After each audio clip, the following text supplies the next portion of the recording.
Uh-huh.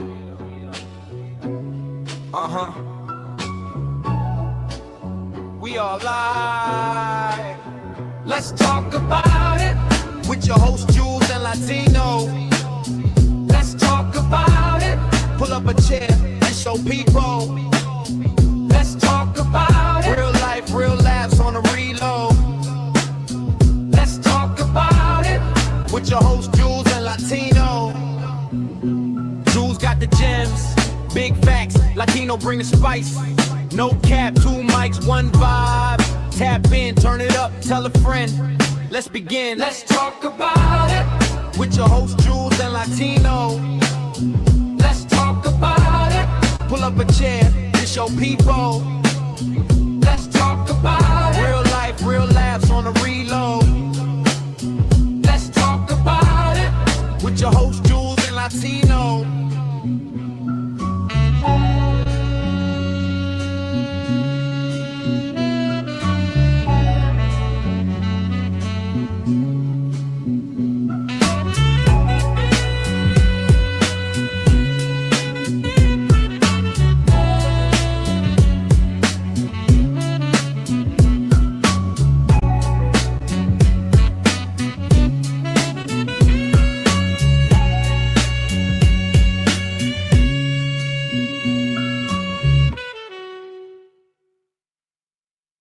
Whatever the fuck you want to say don't mean I gotta listen to it and not stop talking because you want to talk.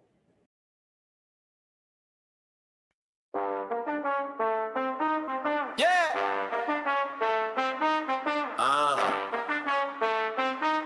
We are.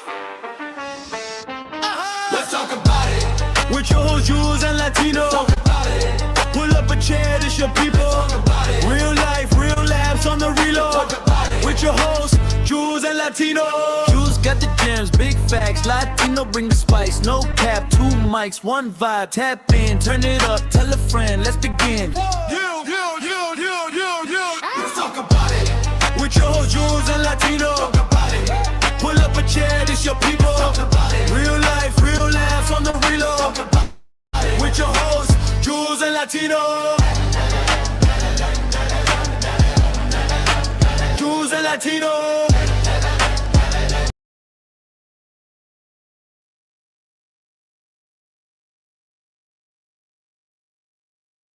Welcome to Let's Talk About It with your host Latino. We'll be getting into foundational versus Haitian in a minute. I wanted to talk about Godfrey though. I remember a time this man was making fun of Dominicans, or not making fun of, but basically saying that we're racist or something to that effect, right? And I took that as kind of, not really insulting, but it's just like it's funny and hilarious that this guy would say this shit and he doesn't really know us or understand us, right? But now he finds himself today in a predicament. Yeah, the same type of thinking is now biting him in the ass. But let's take you guys back in history here. Yeah, I love that Jimi Hendrix shirt. No doubt for sure, for sure. But this guy wearing the shirt is a clown though. What up, Nate? What up, Nate? Papa, I know black. Yeah. I'm Dominican. I said, yeah, that's a place. But you're a black person in the Dominican Republic. I know black, Papa. I know black. I say, you look like me. We just got dropped off at different locations. And we're both in handcuffs. No, literally. No, just kidding. No, literally. But I say, I know black, but it's like, and then I have, the joke I have is, let's say black Americans were to get their reparations. Let's say they got every dime. Dominicans would be like, I'm black. I don't know about, I can't speak for every other Dominican, but I can speak for myself, and I've stated this many times. No. I do not want that money. I don't. Because this is the thing, I have a simple understanding. I may not know economics as much as a professor or one of these college educated assholes, but one thing I can tell you is that if everybody got a lump sum of money, let's say 45 million Americans, what would that in effect, what would happen to the country? I mean, wouldn't inflation go up and stuff like this? So why in the hell would I want that? Like, I want something that everybody benefits off of, not the just selected few. So yeah, I've always said that I'm Dominican and I'm gonna stand on it. First American, of course. But we're not black, we're not white, we're just Dominican, bro. And it's so crazy that this guy always has to come up with his stupid ass joke. Excuse me, guy. I'm here trying to roll a joint and speak at the same time. But yeah, this guy making these stupid ass jokes, right?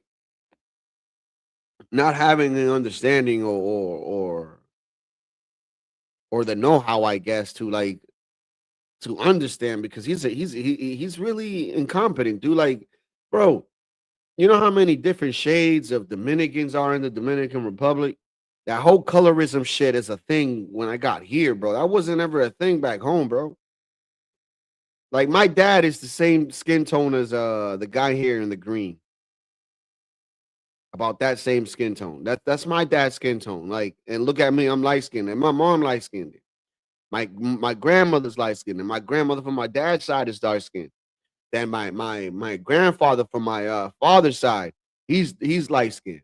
And then from my mom's side, he's dark skinned. So it just like went like a ping pong, bang, bang, bang, bang. And then at this point, we just come out whatever color, bro. Sometimes we may come out light skinned, sometimes we may come out dark skinned. I don't know what the fuck to tell y'all, man. But we really don't look at that shit. I was just kidding. I was a slave. Wade in the agua. Wade in the agua, listen. I'm black. Chocolate, look. I was just kidding. It was a yoke. A yoke. It was a. Yeah, man. This guy, dude. He now he's getting flogged. For what reason? Because he came to this brother's defense here. I can't pronounce this guy's name, but I know his name is David Aluwu, some African name, some click that name. I don't know, man. If you guys want to try yourselves, fine, you do so. But this guy, this actor here, said this about African American culture. Check it out. I'm a product of a Yoruba man and an Igbo woman coming together, and they didn't bring me up with all of that trauma and dysfunction and hatred. Say what? Say what? Oh no, we're gonna rewind that. Coming together, and they didn't bring me up with all of that trauma and dysfunction and hatred. They brought me up in love. Same thing with my parents, man. Remind you, Caribbean people, we Caribbean. My parents never taught me to hate anybody. My parents always taught me to respect others, and if others don't respect you, then that's not the person to be around. Don't waste your time, your energy, your efforts. Don't give this person a space to live within your head. You understand? And this is why I don't understand certain things here in America, where people want to bitch and moan about certain things. I'm just like, bro, what the hell? Like, what's wrong with this person, bro? Like there's other bigger things to worry about. Like, I don't know, your car note, if your kids are gonna eat, or what you got to do, to keep providing and shit. Like, I don't know. I got way more important shit to be worrying about race. And this narrative around the silos that we inhabit as Black people, these Black British actors coming to take our roles, I ain't gonna lie to you, bro. And this is not taking shots at Blacks, bro, or from America, bro. But Jesus Christ, I would have never, ever, ever, ever, ever in my life would have thought that these Black actors in Hollywood, the majority of them now are starting to be what is it, African British, whatever you want to call them. But at the end of the day, I swear to God, I thought that all these people were African American, FBAs. Come to find out, these motherfuckers is British, drinking tea and what is it? Toast sandwiches and shit. If you don't know what a toast sandwich is, Google it. Man,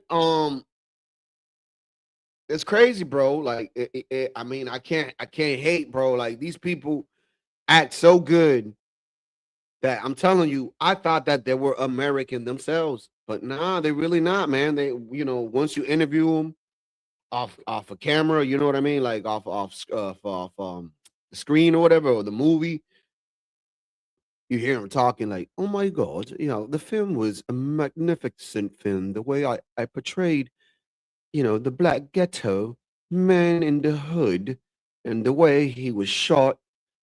It's an unbearable story, but quite frankly, I'm glad I played the role." And you just like, what the fuck? This person is British. How African Americans feel like that. In the UK, a lot of the kids who bullied me were West Indian kids. So there was a West African thing. And everything, in my opinion, that has kept Black people back from the ascent that we are worthy of has been this. Hutus, Tutsis, Igbos, Yorubas, Rwanda, Black Brits, African Americans, like ultimately, for me, we all want the same thing. Period. We all want to be front and center of our own lives, afforded the opportunity to scale and not fail. Ooh, right on. And if we link arms like Jewish people do, like Chinese people do, hell yeah. Like if we do that rather than fixating on the fact that, yeah, we have a smaller piece of the pie, we do.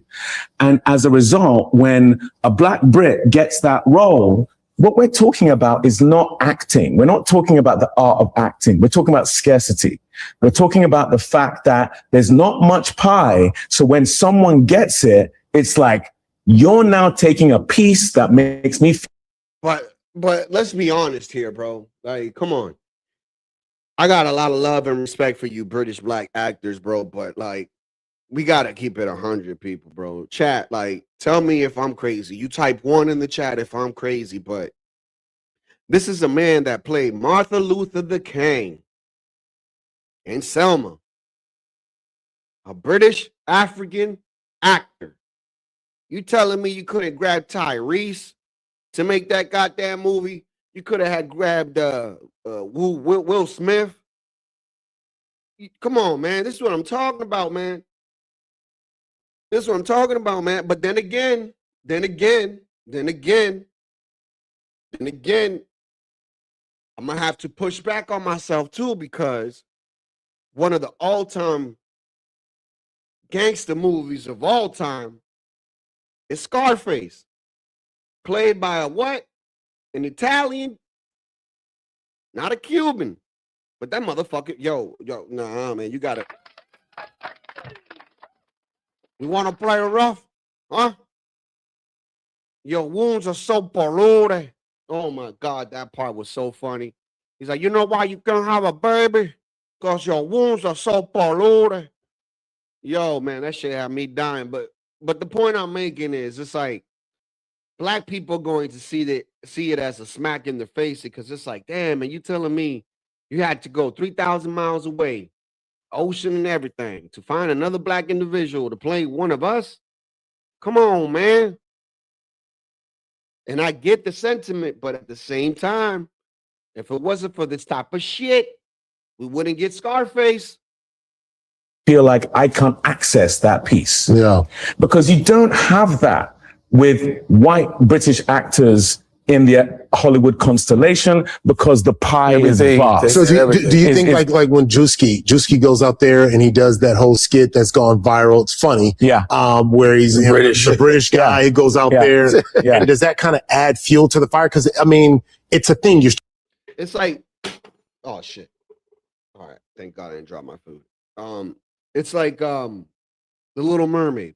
When The Little Mermaid came out, I didn't really have too much flock on that shit because it's like it's whatever, bro. It's a made up character, and I get the argument and the sentiment of people like, yeah, but the Little Mermaid's always been a red, white head, chick, you know, da da da da da da da.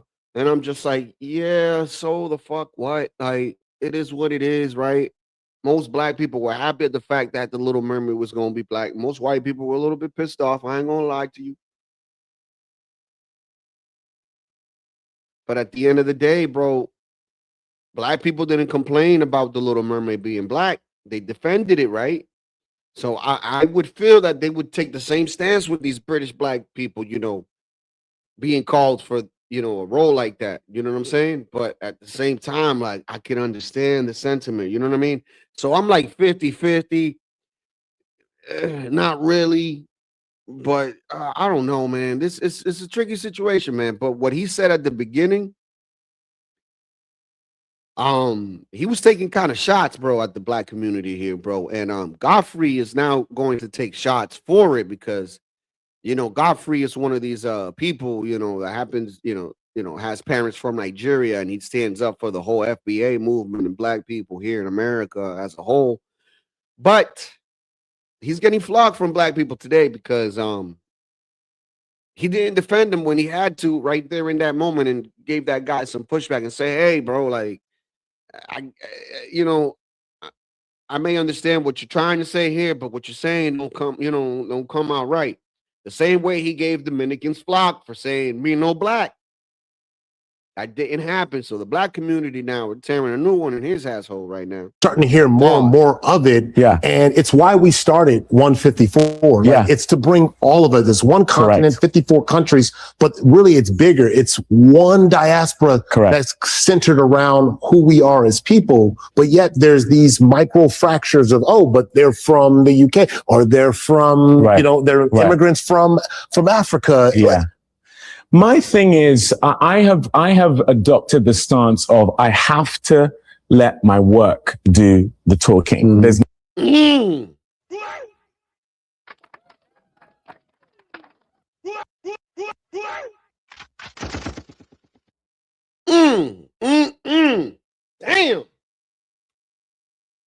From Africa. Yeah.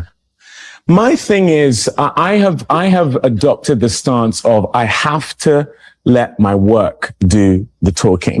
God damn it. Yes, sir. You gotta let the work. Hey. You know what? I ain't even gonna say nothing after that. He said it all with that right there, man. There's many things in the world that I don't like, that I don't agree with, but my answer to that, to the Drewski thing, is to start a streaming platform with an African American like Nate Parker, and for us to build something from a global perspective that is for African Americans, is for Afro South Americans, it's for black people in the diaspora, it's for people on the continent, it's for all of us. That look like as we call it a tent, we call it an umbrella. Jesus Christ. That word tent has been thrown around so goddamn much now. You hear it everywhere in the media. We need to have our own tent. Ever since the whole Carmelo thing, now that word tent has just been thrown around everywhere. Like, it gets you to think, you know, just maybe. You know, they usually like to use these like fucking trigger words. But anyways, back to this guy here. I mean, dude, he makes a valid point here, right? But then again, all these people have made millions upon millions of dollars, and still to this day, they're still looking for whose script from the top dog companies. I wonder why. Just start your own thing, man. Look at Angel Studios, bro. A company run by Christians that decided to start from the bottom up, and look where they at right now. I mean, they're not making, you know, super money, but they're up there now. You know what I mean? You know of them. I mean, like, I don't understand. I mean, like, look, this man tried to start something like that. Ice Cube started to start something like that, and nobody wanted to help the man. He had to do it all on his own.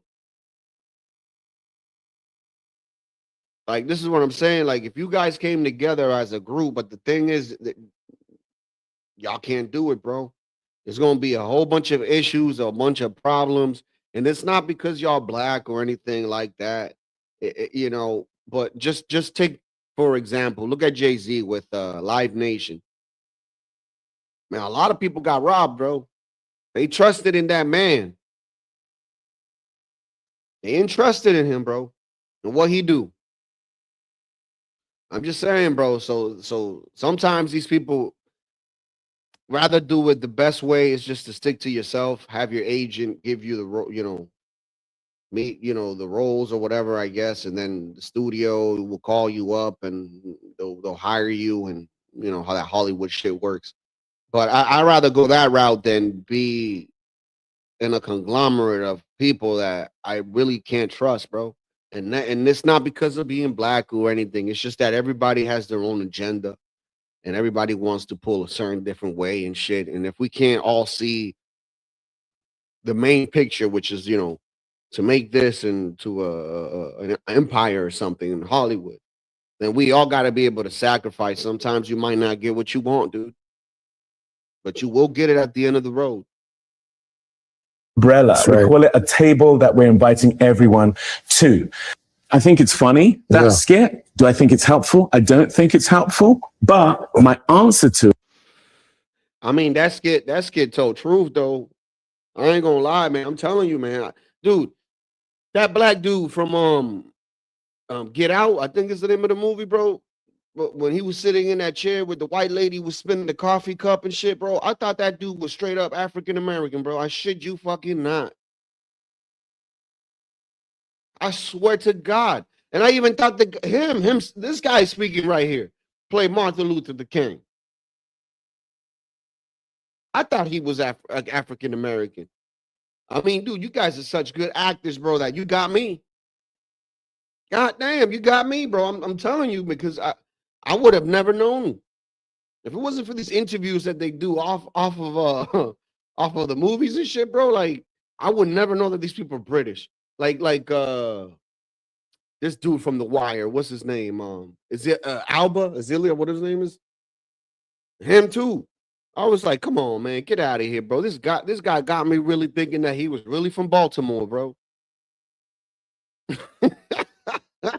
is to continue to collaborate. Is to continue to demonstrate that actually, and it sounds corny, but we are way, way, way better and way, way, way more powerful together than we are apart. And I truly think so much of that mindset is born out of insecurity. You never see them coming.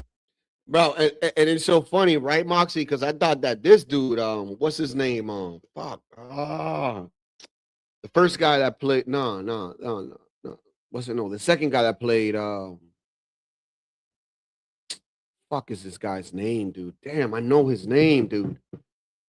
Well, he's in Ocean's 11 or 13, or he's in all of them. He's the black dude. Fuck, I know this guy's name, dude. I just can't remember it right now. Well, him, I thought that he was British or something. Come to find out, nope, he's American as hell. After a Brit playing that kind of role when it's a failure. It's only when it's a success. If there's box office and if there's awards, then is the time where you go.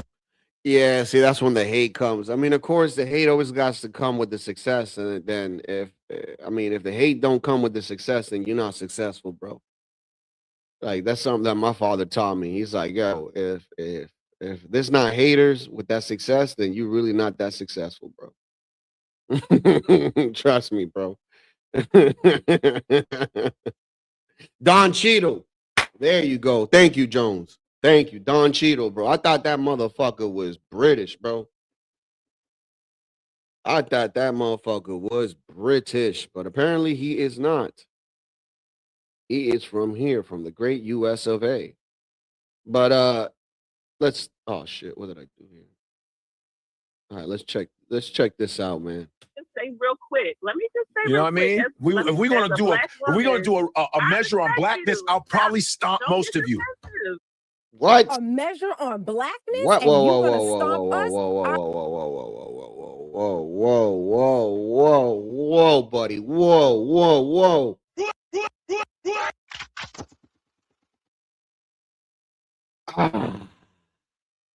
See. You see how it comes all full circle now? Yes, it does. You remember when this man said, Dominicans, oh, me no black, me no black, me no black. We try to tell you for a long time, you buffoon, that we just Dominican, bro. We're not white. We're not black. We just Dominican, bro. We've been trying to tell you this shit. And now we got an actual black American lady telling a man that happens to be born from Nigerian parents that he is not black enough to speak on it. And this is what we've been trying to tell this jackass for many years. Leave us alone with that bullshit. We're just Dominican. We tried. And the same thing for the FBAs. Oh, you guys are racist. You what y'all do to the Haitians. But it's funny now because now most of y'all want the Haitians gone. It's ironic how that shit works. And now there's a whole bunch of memes and jokes about the Haitians. And for some reason now, can I sit here today, me Latino, and say, wait a minute, FBAs are racist now because they saying a whole bunch of shit like, the Dominicans to the Haitians. So, I mean, does it fit or no? Or is it different like always? Is it always, because it's always fucking different for y'all. I'm sick and tired of this shit. A measure on blackness and you gonna stomp us? Like I said, the hypocrisy. Show me your great-great-grandparents' grave. Go. Show me your show me. Show me any lineage, any blood, anything that you have in this soil. You have nothing. So don't you dare equate a couple of books you read and a couple of people that you spoke to or met to our lineage to this soil. The unmitigated gall of the slave sellers. I just am trying and let them know, bro, because she is right. She did say slave sellers. I mean, they were selling their own people. Yes. Yeah, the white man didn't just go to Africa and just decided to, hey, fucking, we're gonna just grab any fucking African person we see and just put them on a boat. No. It's called the slave trade. Trade for a reason.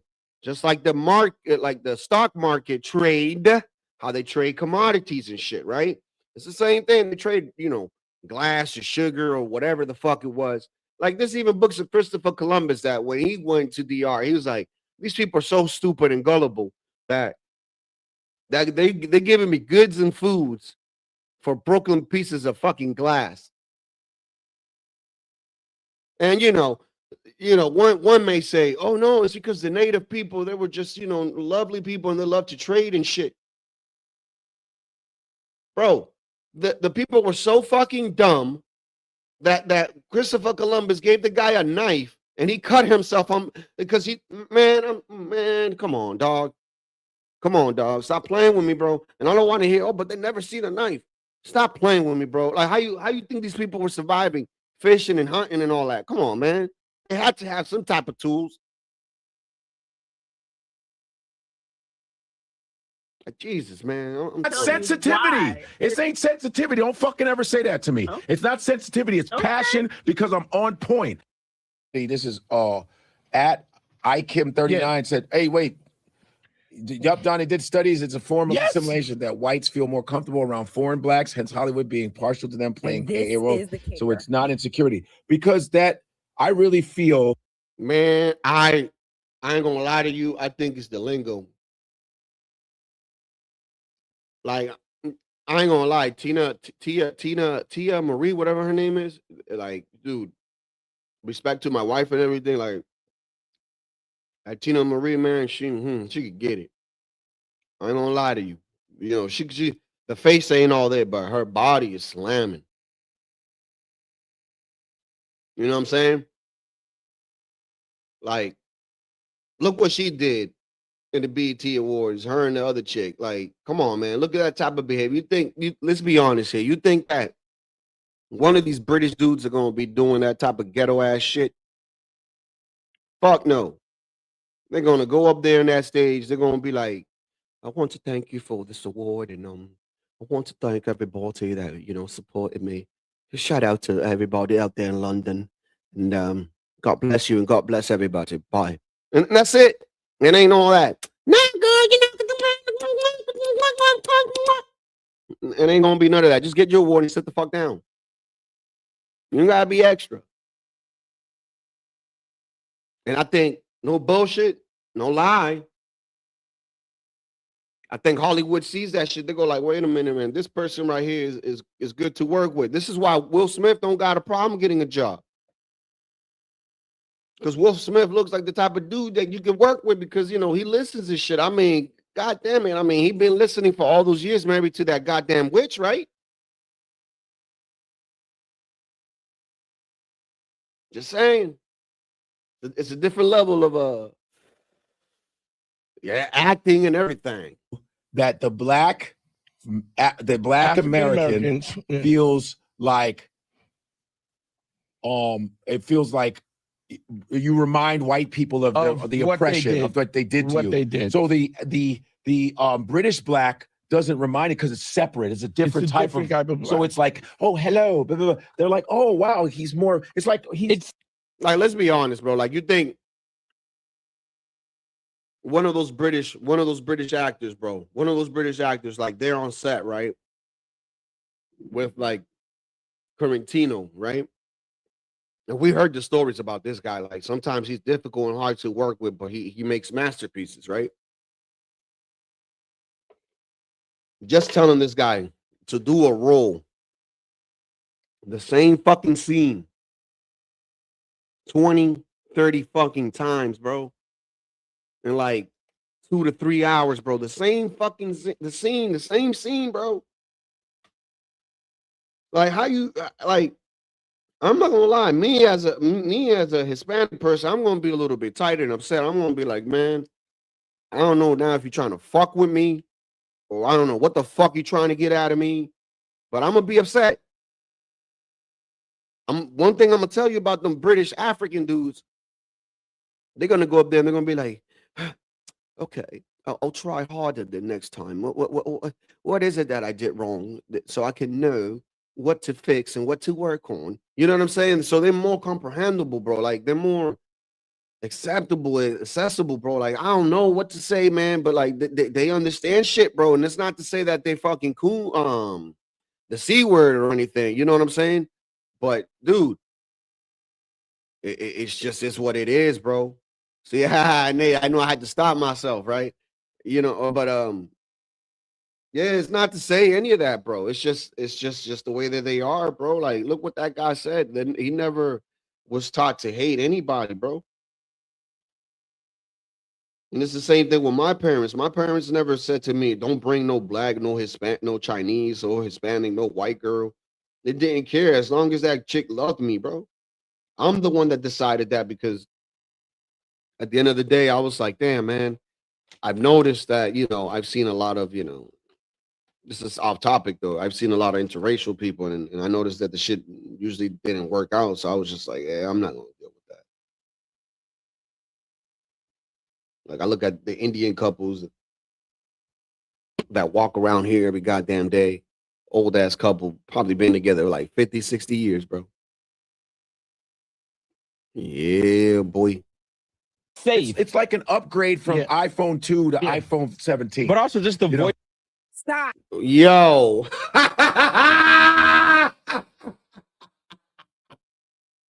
Nah.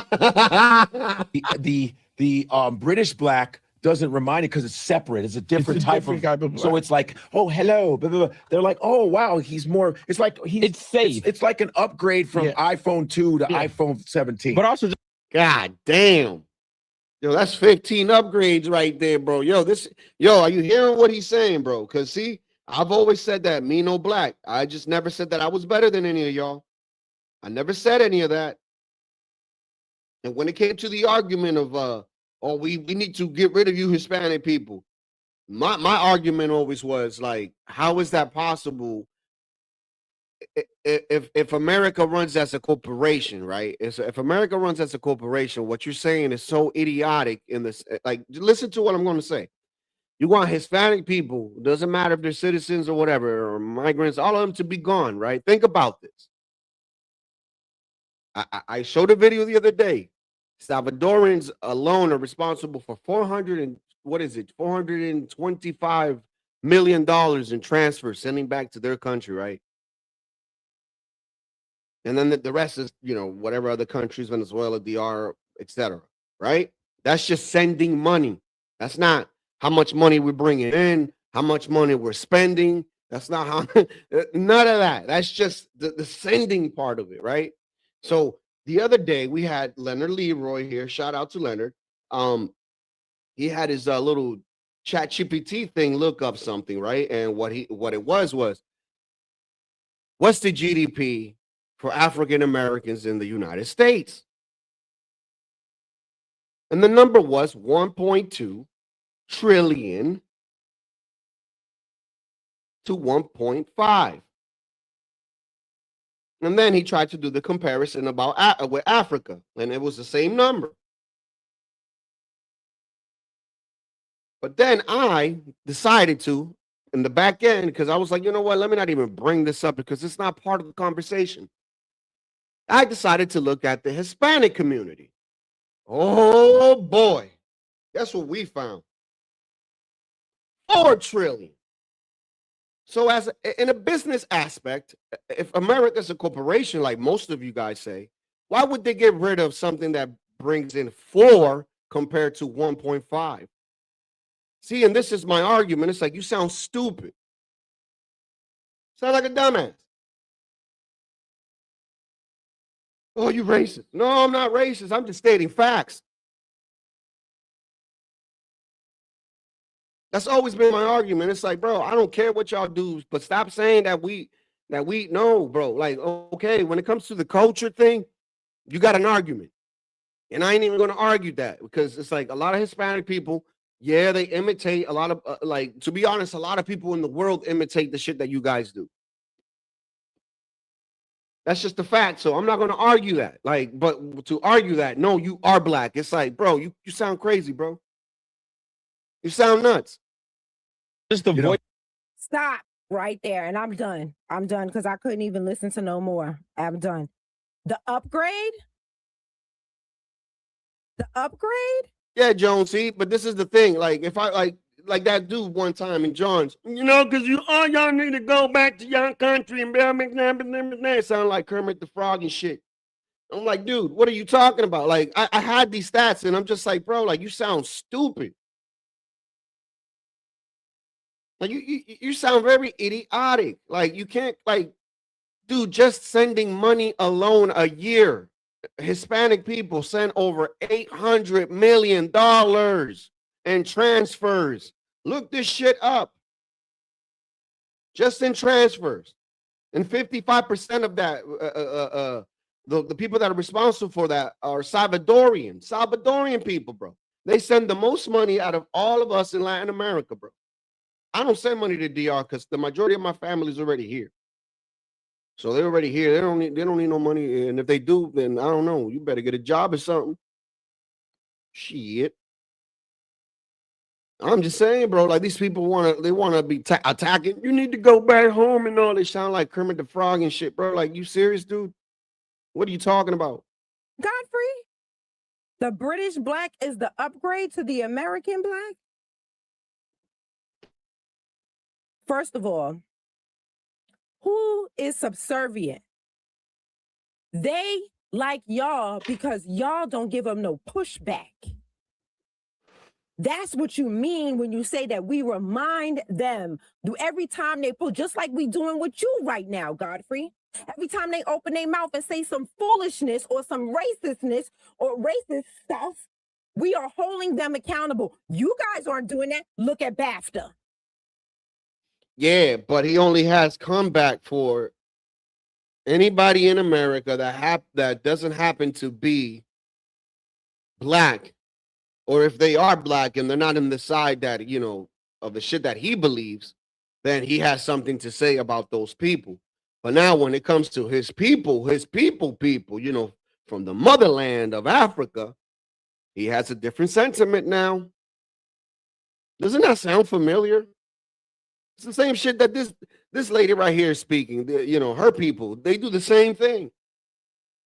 Everybody from their own culture and their own race is always going to throw back to their own culture and their own race. It just is what it is, bro.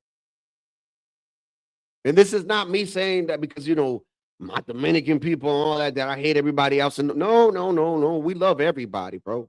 We just don't like nonsense. Y'all are holding them accountable. So who is the subservient one? And this is what I mean. This is what I mean when I say how you really feel is slipping out. Slipping out. We see your soul. It's too late, Godfrey. You have shown us your soul, the soul of a slave seller. Bro, I mean, what you expect from the guy? His true colors come out when it's his people. Like, this is what I'm saying. Like, what you expect him to continue the bullshit rhetoric that he's been spewing for all these years with this whole blackity black this, black, blah, blah, blah, black. But now when it's his people and he's sitting in a circle amongst other Africans, no blacks, no FBAs in that table now. What do you think the sentiment is going to be? The true colors come out. The true colors come out, bro. Oh, you shocked now? You shocked? Don't be. This is expected. This is not a shocker for me. I'm showing this shit for you guys. This ain't a shocker for me. This is normal in my religion, bro. I mean, my religion, in my culture. Nigga, my religion will whip my ass. In my culture, this is normal because it's like, dude, like I said, bro, like, listen, look, we'll tolerate a certain, to an extent, right? Like for instance, like they always say, oh, because you guys always with the Haitians or whatever, but you gotta put it in a perspective of like, damn, man, we've been dealing with these people for fucking years, bro. It's not something fucking new. It's not something that happened last night. Do you understand? It's the same way that them people in Texas feel about the people that hop over the borders into their land. They're fed up with it. It's years and years of this shit. It festers.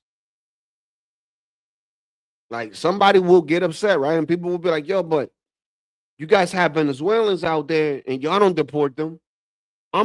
Dude, I don't know if they got their papers legit or not, but one thing I do know is that these motherfuckers is not committing crime.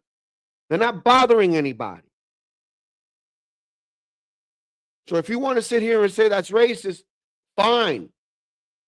You're entitled to that.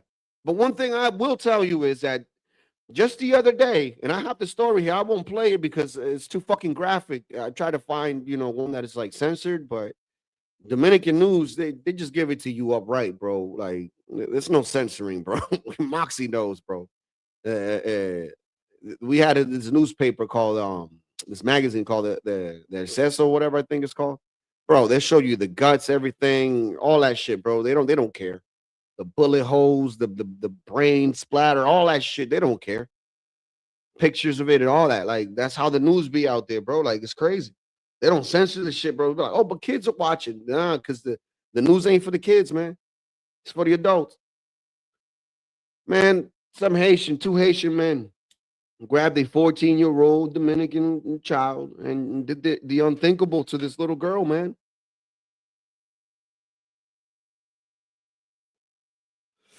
They're nowhere to be found. Because what they do is they come over here. I mean, not here. They go to DR. They'll do whatever they do. They'll go to another town in DR where they might not be looking for them. And then they'll do something else there. And then they'll go back to Haiti. And then they come back and forth, dude. And it's like, at that point, you just don't know even who you're looking for, man. I speak up for you motherfuckers all the time. Most celebrities in Hollywood don't say a goddamn thing about y'all. We're gonna do a measure on blackness. I'll probably stomp most of you. You can eat a dick for real. I'm a tether, I'm a this, all these terms. But to just go, I'm disappointed. None of you motherfuckers are my parent. David Oyelowo has apologized, but British black people do not have a perspective of American blacks. Get it. But the fact is, Yeah, but you do. I mean, you have the time to correct Dominicans, don't you? Why didn't you correct that British brother? Why didn't you say cheerio? What you're saying is, what is it? Flabbergastic. Why didn't you say any of that? But you got the audacity to talk about my people, right? Check them out because no, we no black, nunca, no. But you always stand up for the whole black thing, all the time. But now it hits you in the face. Oh my Lord, I love this shit. This is beautiful. fact is that these mistakes need to happen, so we can talk. Also, we can talk about it. So we can talk about it, right? Just like the fact that you said that the British black is not the same thing as an American black. It's the same thing we were telling you about Dominicans, you jackass. Same thing, dude. Same thing. Talk about it. So we can have people going, damn, I fucked up. I think David probably didn't mean it that way, but the British black experience is so different than the black American. Oh yeah. It's the same thing for Dominicans. I mean, like I said, we don't even like to be called Puerto Ricans. Isn't that crazy? But for some reason or another, you guys want us, no, because Haitian and you guys are the same thing. Experience, he probably was like, no, it's a little subservient. They don't know any better. I think people were responding because we appreciate the fact that, you know, although your heritage is Nigerian, listen, I've been through all the arguments with ex-boyfriend, Nigerian, the whole nine. So I understand. Yeah, but I grew up, first of all, I grew up in Chicago. We were a little surprised by your reaction. I don't give a fuck what y'all were thinking, because I didn't make him say that. I didn't say it. I didn't make him. No, that's not the point. The point is that you always make fucking videos of fucking trying to correct others. And even when you had others, you had corrected them. But the difference is that he is African just like you are. So you felt it was like, wait a minute, I'm amongst my people. I'm amongst my culture. I'm amongst my blood. You feel me? That's what happened. Come on, Godfrey. Like, don't see. And this is why this is so beautiful. This is so beautiful, you know, because it's like a circle, you know, it's like a circle. It's like a circle. Say that. So fuck all of that, because you all sit there and try to pick at the smallest shit, waiting for us to fuck up. First of all, that me and Akbar. Oh yeah. Sweet karma. Sweet karma, Rick. All right. I grew up in Chicago, some of the blackest cities around. Chicago's the most segregated city in this country. So I know what black Americans are like, because I was stopped by cops, harassed by cops, called nigga, the whole nine. Okay, so I'm a little bit different, but that show, what our show is, it's just. And no cop ever called me the S word. No cop ever called me ninja when I had braids or dreads. No cop ever called me any of that. I'm gonna tell you what a cop did call me when I was mouthing. I'm gonna tell you. When I was mouthing, man, he was like, "Oh, so you a smart ass now, huh? Let's see how smart you're gonna be in the penitentiary or whatever shit like that." But they I don't know, man. They would never say no racist shit here, dude. Like, you serious? I'll fucking go and report that shit immediately, bro. Like, these people over here are so liberal, bro. That like they might not even get fired, but just enough to get suspended, and you know they don't want that. I'm telling you, they don't like people here be making up shit like, oh, it was racist because of the way they treated me. Like, what did they say that it was racist? Nothing. All right, then why would you assume that? 9-10 months We're doing really well. It's needed. Nothing's gonna be perfect. So when someone goes, I didn't like your reaction, you're not my fucking parent, first off. And I'm the first person, if I fuck up, I'll go, man, my bad. But David said it. David said it. So to villainize me is bullshit. That's black shit. Just trying to have something to bitch about. See, what we're doing is we're trying to work out our kinks. People are traumatized. Black Americans are traumatized. Caribbeans are traumatized. Caribbeans ain't traumatized. Caribbean ain't traumatized. I'm gonna keep it 100 with you, bro. Like, out of everybody, like, this is why I gotta give respect to like my own people, but the Dominicans, because we tried to be that whole, infusion type of shit, but it's like, you know what? We can infuse in relationships, but we don't have to infuse in the whole sense of like we're the same culture, we're the same people.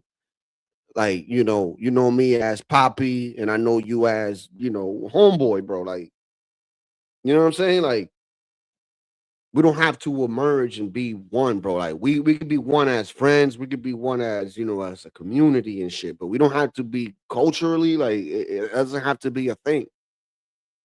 So Dominicans have always, not all of them, but the majority have always kept the boundary on that shit. And the ones that really have done a real fucking good job at that have been Cubans. I ain't gonna fucking lie to you. You ain't gonna tell no Cuban otherwise, bro. Even the darkest Cubans are gonna tell you, fuck no. But there's some Dominicans that will be like, nah, you right, I am.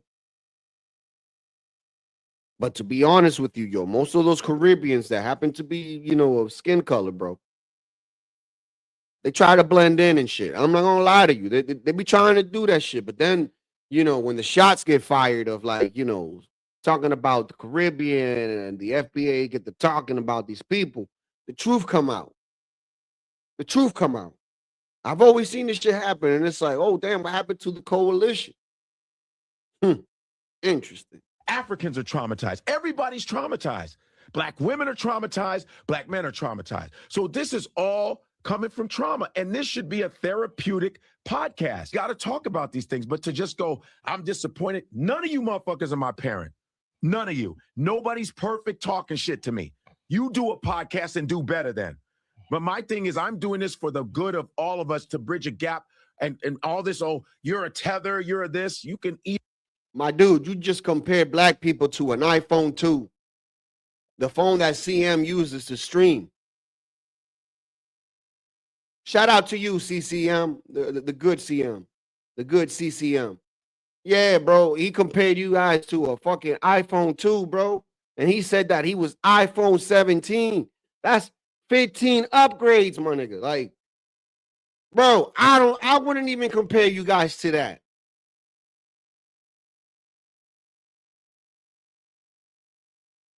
Like I've been watching me for a good time, and I've always, like, don't get me wrong, I say a couple things about, the culture, but I split it up, man, because that's like, there's black people and then there's, the ninjas. And I'll be like, yeah, ninjas is wilding out. I never say black people because it's like, that's just a broad statement right there. That's crazy to say. So I don't understand why people get mad for defending, little YNs and shit for their behavior. That's another story for another day, but this dude here, man, I'm telling you, bro, like, of all of us to bridge a gap. Bridge a gap, my ass. You compared these people to an iPhone 2. Dude, I haven't even seen one of them shits, man. Them shits look like a wire yellow. You know what a wire yellow is? It's like an ice scraper. They be selling the scraped ice in the street. That thing. That shit look like one of those like old Verizon phones, bro. Like, come on, man. How you gonna compare black people to that and say that you are iPhone 17 and most of y'all still live in huts? Stop playing with me, bro. Y'all fucked up. Don't do that.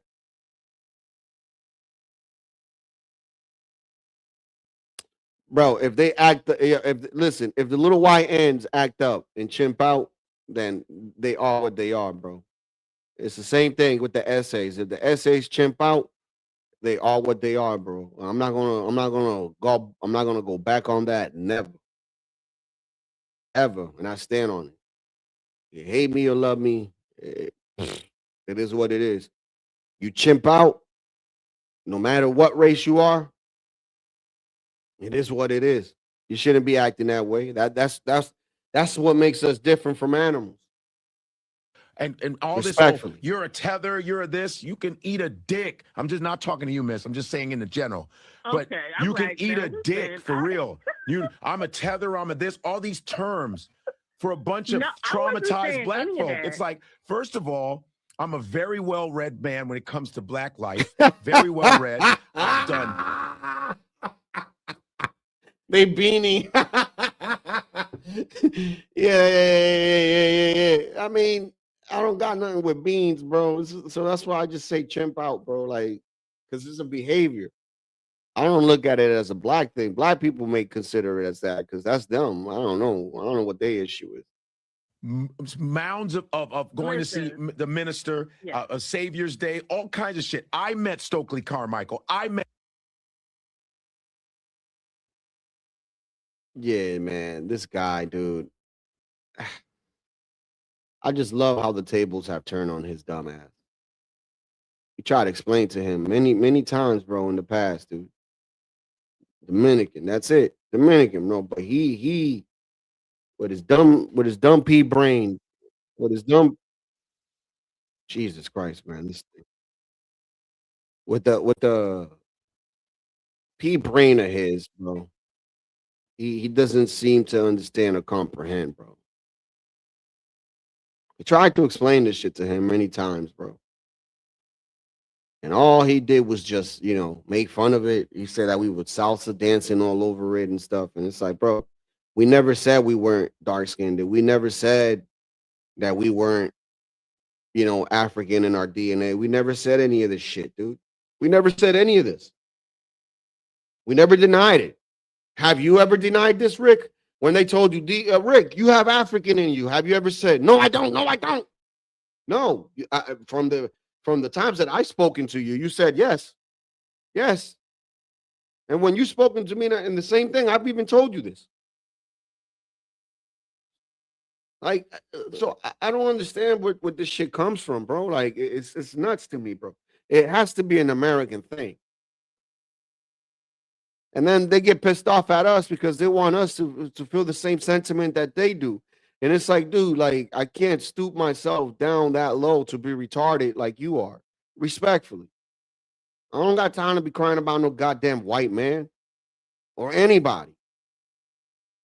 It's ridiculous. Let me send a quick message to the FBAs and the Black Americans. How y'all doing, baby boys and girls? See, now you understand what the fuck the Dominican people's going through, right? In the Dominican Republic. Now you understand. Now you get it. Now you know that it's not about color. See what happened? You see?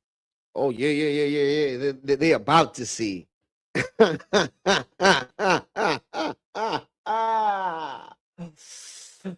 Rick, the tables have turned, Rick. The tables have turned, Rick. El mal se volteó. And you know how bad that shit smells. Oh, when the ocean, we say that the ocean turned because apparently, the bottom of the ocean goes up. I don't know, it's like some type of process the ocean goes through. But when that shit happens, it smells like straight up fucking eggs everywhere, bro. That's what's happening right now. Oh, yeah. Oh, yeah. I love this shit. You see how a bitch in the ass right now? Haitians build America. Oh, Black Americans this, Black Americans that. You see what the fuck we're saying? Now they're calling Black Americans xenophobic. Yo, and now they saying the Haitians are saying that they built America, y'all. And now they calling you guys racist because y'all like, nah, bro. What you talking about? That's black people shit. Like, whoa. You can't try to put yourself with us now. Like Kendrick Lamar, they're not like us. Like, come on, bro. Like, whoa. Time out, bro. Like, you come from a little island over there, bro. You're not the same. But wait a minute, time out. We have people like Godfrey and others tell us that, hey, you are black. Now they're not black. So which one is it?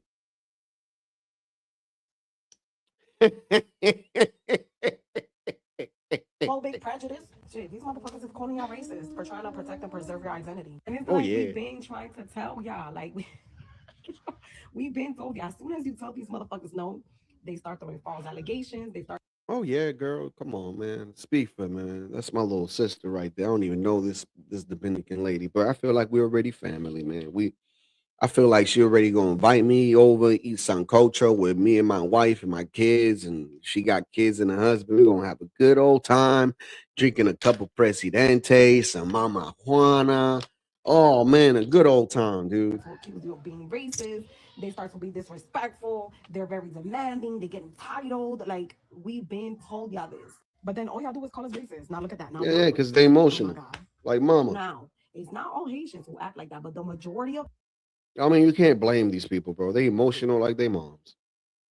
You got to understand, their dad wasn't there. He went to go get some milk, never came back. And, mama took over, and, mama's nature. It's not, very good for little young boys. So this is why they get so emotional and be like, "Oh, you racist." That's mama's behavior. Yeah. Them are like this. I'm just experiencing a little bit of what Dominican people go through in the Dominican Republic. Because not only that, we have a president who is actually pro-Haitian, and he's allowing Haitians to do whatever. You imagine, Rick, can I ask you a question if you're still in the chat, bro? Rick, if you want to answer, you can answer it. But you growing up, bro, right? You imagine you telling your father, "Dije, papi, I can't get a job because I feel like the white man is holding me back." Like, what would your father be honest, bro. And once you say what your father would have done to you or said to you, I'm going to respond what my father would have done. Because this is fascinating to me, bro. I want to know. If you're still in the chat, Rick, please type what your father would have told you or done in that situation, that you wake up in the morning and be like, "Oh, racism is stopping me from experiencing the world and living life." Man, bro, you know what my dad would have done? My dad would have been like, "Boy, you coming to work with me." Right? And even then after that, or let's say my dad would have been like, "Boy, you crazy. Fuck you talking about? How the hell am I waking up at 5 or 6 in the morning going to work if that's the case?" Right? So what I'm trying to get at is it starts at home, bro. Starts at home. The indoctrination starts at home. Mira, muchacho del diablo. Exactly, bro. I don't want to say it, but mira, muchacho del diablo, tú estás loco, eh? Like, yeah, bro. Like, for real, dude. Like, it's just nuts. My dad would be like, bro, he would be looking at me like with shame, like I'm some type of pussy. My dad would be like, "Yo, what the fuck is wrong with this dude? Like, woman, look what you did with this kid."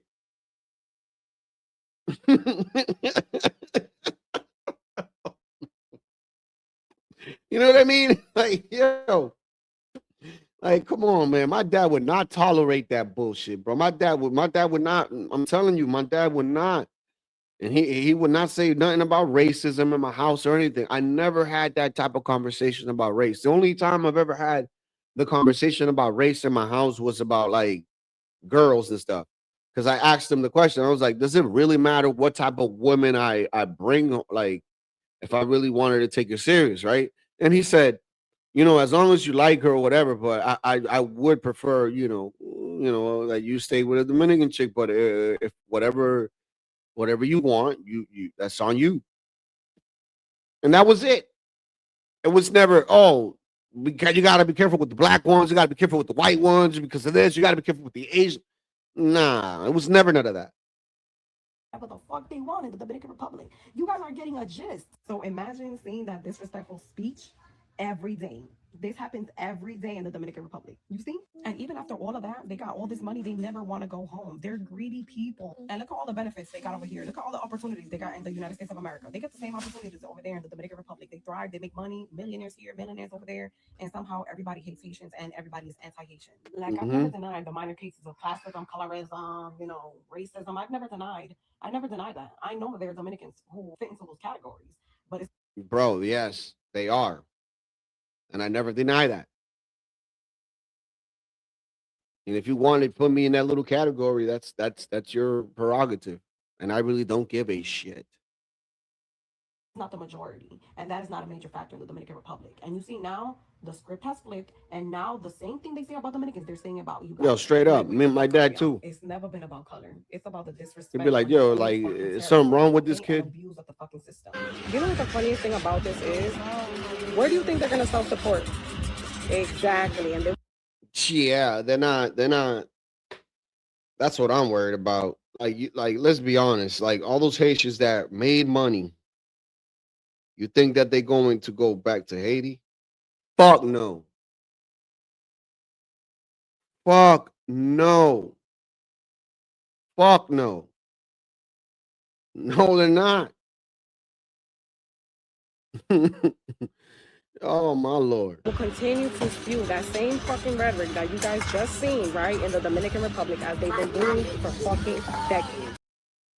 Shit, bro. I'm telling you, bro. They dude. Y'all think it's sweet, bro. Like, yo, they even going into the Bahamas, right? To where homegirl is from. Fuck, her name is Rihanna.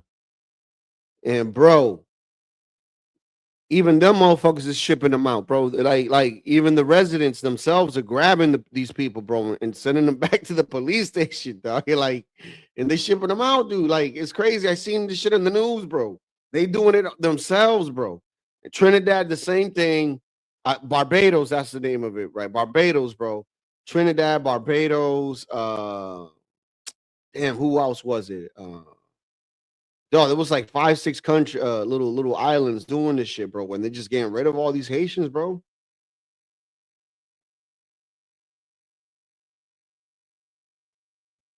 Nuts, man. Introducing the one, the only, the Laugh Out Laugh Plush Pal Ticklish Tether. I love bush beat. Pull the tether and hear silly sayings, goofy giggles, and laugh attacks that keep the whole room cracking up. I work hard, unlike the lazy akatas. Ticklish Tether. Pull the strings, start the giggles. Ticklish Tether is fun for all ages. I want some egusi soup, nigga. Pull the tether string and enjoy hours of laugh attacks that will keep you in stitches. You FBI are jealous of my success, nigga. Ticklish Tether. Fake degrees and musty t-shirts sold separately. Introducing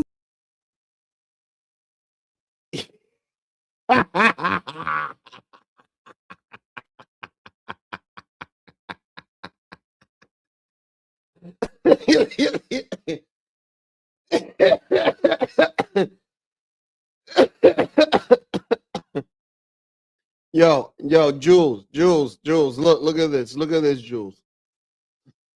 I know you'll find this shit funny.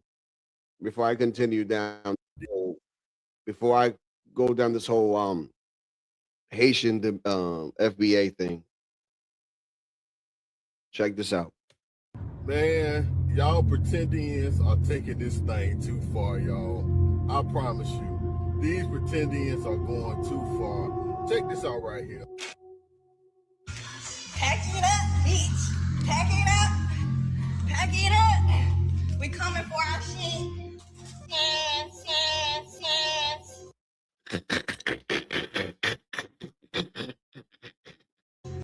We coming for our shit. For our shit, bitch. Pack it up. Pack it up. We coming for our shit. We coming for our shit.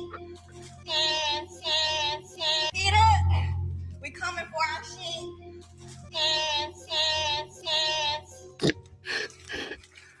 Take my granddaddy shit off. Take my grandma shit off your head. Get off our reservations. Apparently, motherfuckers is out here going through identity crisis. Like, I never knew so many people do that shit. I experienced this shit firsthand last year. But the way that y'all will be around a person and y'all take up their whole identity, do everything that they do, talk the way they talk, dress the way they dress, and some more shit, and then you act like them until you meet somebody else that you want to be like. That shit ain't weird, y'all. That shit is very weird. It's like, be your own motherfucker. Be your own person. Ne pas de bataille pour être nous seulement. Non. Ne l'oublie pas pour tout frère, nous. Oui.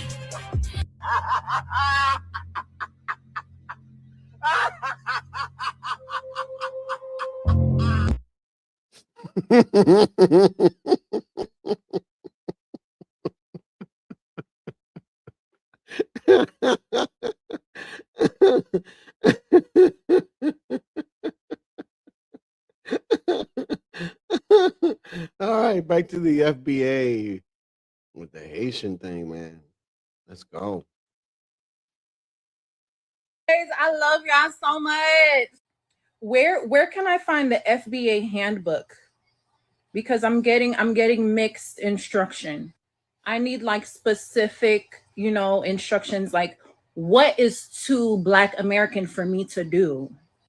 Like, can I wear weave? Can I wear makeup? Can I eat McDonald's? Is McDonald's foundational Black American? Secondly, I know y'all wanted us to leave the country. We leaving. I respect it. I know what it means. Haitians know what it means when you got to burn down the system and we got to start this bitch over. Whoa. I'm sorry if that was. Whoa. All right. Slow it down, Miss Aunt Jemima. Woman, do you think in your hearts of hearts, in your minds of mind, in your soul of souls, do you actually think that what you guys did to those French in Haiti, back God knows when the fuck, in 1805, I believe it was, or some shit like that, you think that you could do that here? Excuse me. You think that you could do that here? Oh man, this bitch has lost her mind. To Black American. Okay. But now I hear we beefing. We thought y'all was just figuring it out. We beefing? My husband is Black American. How does that work? Can you? I mean, how did he feel? I mean, I hope that you don't start, this is the thing right here, man. This is where it gets a little bit tricky.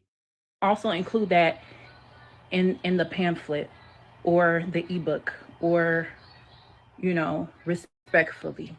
But it's so ironic because like my husband, he's from Killeen, Texas. Like that's a nickel. I don't know if I could say that, but and the way he looked at Haitians, it's like we was the field niggas. That's how he looked at us.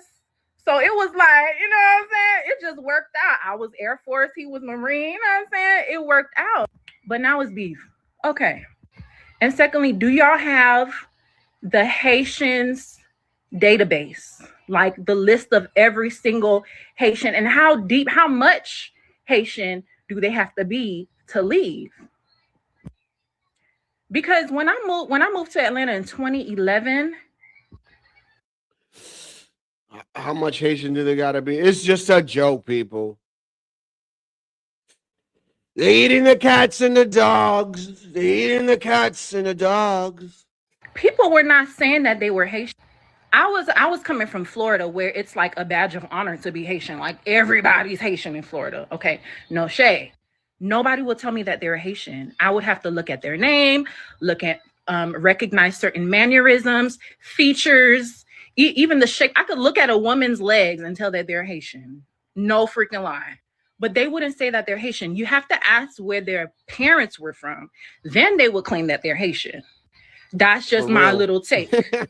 I hope I don't. That's a good one. Offend FBAs when I say this, but in my experience, I feel like 1 out of 6 Black people that I meet, I don't know if I could say Black, but you know what I'm freaking trying to say.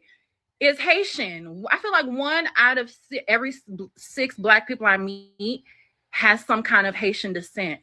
Yeah, go ahead, drop your favorite stickers in the comments.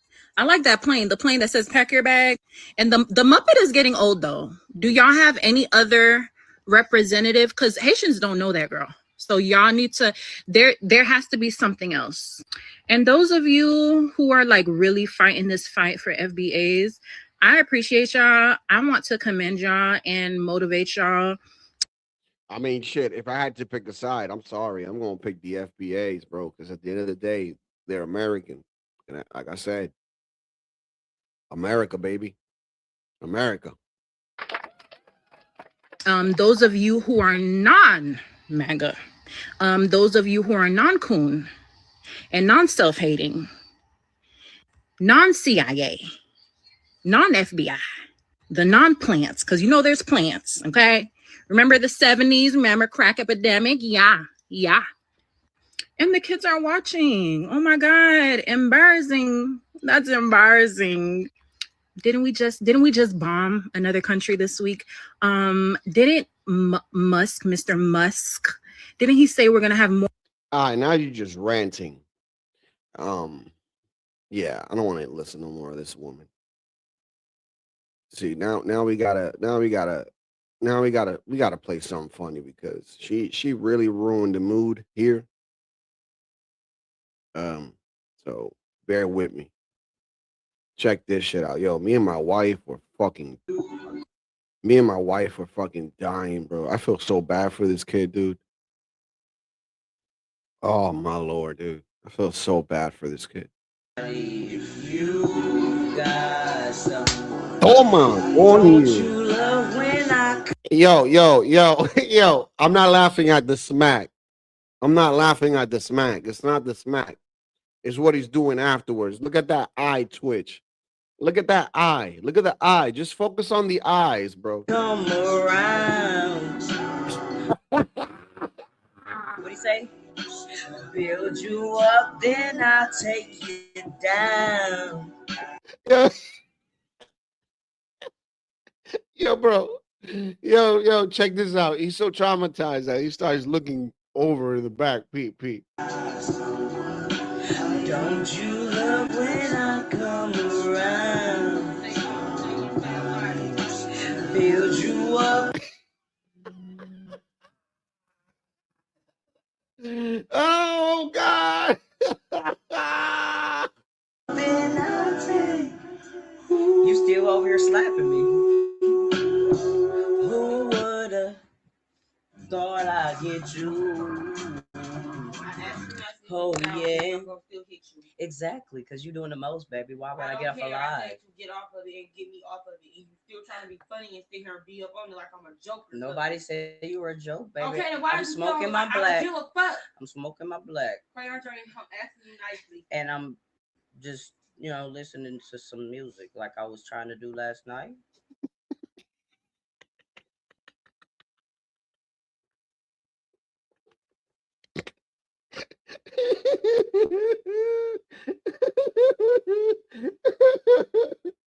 Smoking my black. I'm smoking my black. And I'm just, Lord. Listening to some music like I was trying to do last night. Remember? It's Walmart's Black Friday deals for days. Score a $69 air fryer and get other huge deals this Friday in store. What up, Jules? So you can't be with those bulls. Can't be with those bulls. My Lord. He should have gave her a Leonard Leroy. He Yeah. should have gave her Leroy. Shout out to Uncle Leonard. Yeah, shout out to Leonard, man. He should have gave her Leroy. Said, "Woman, don't touch me. You crazy?"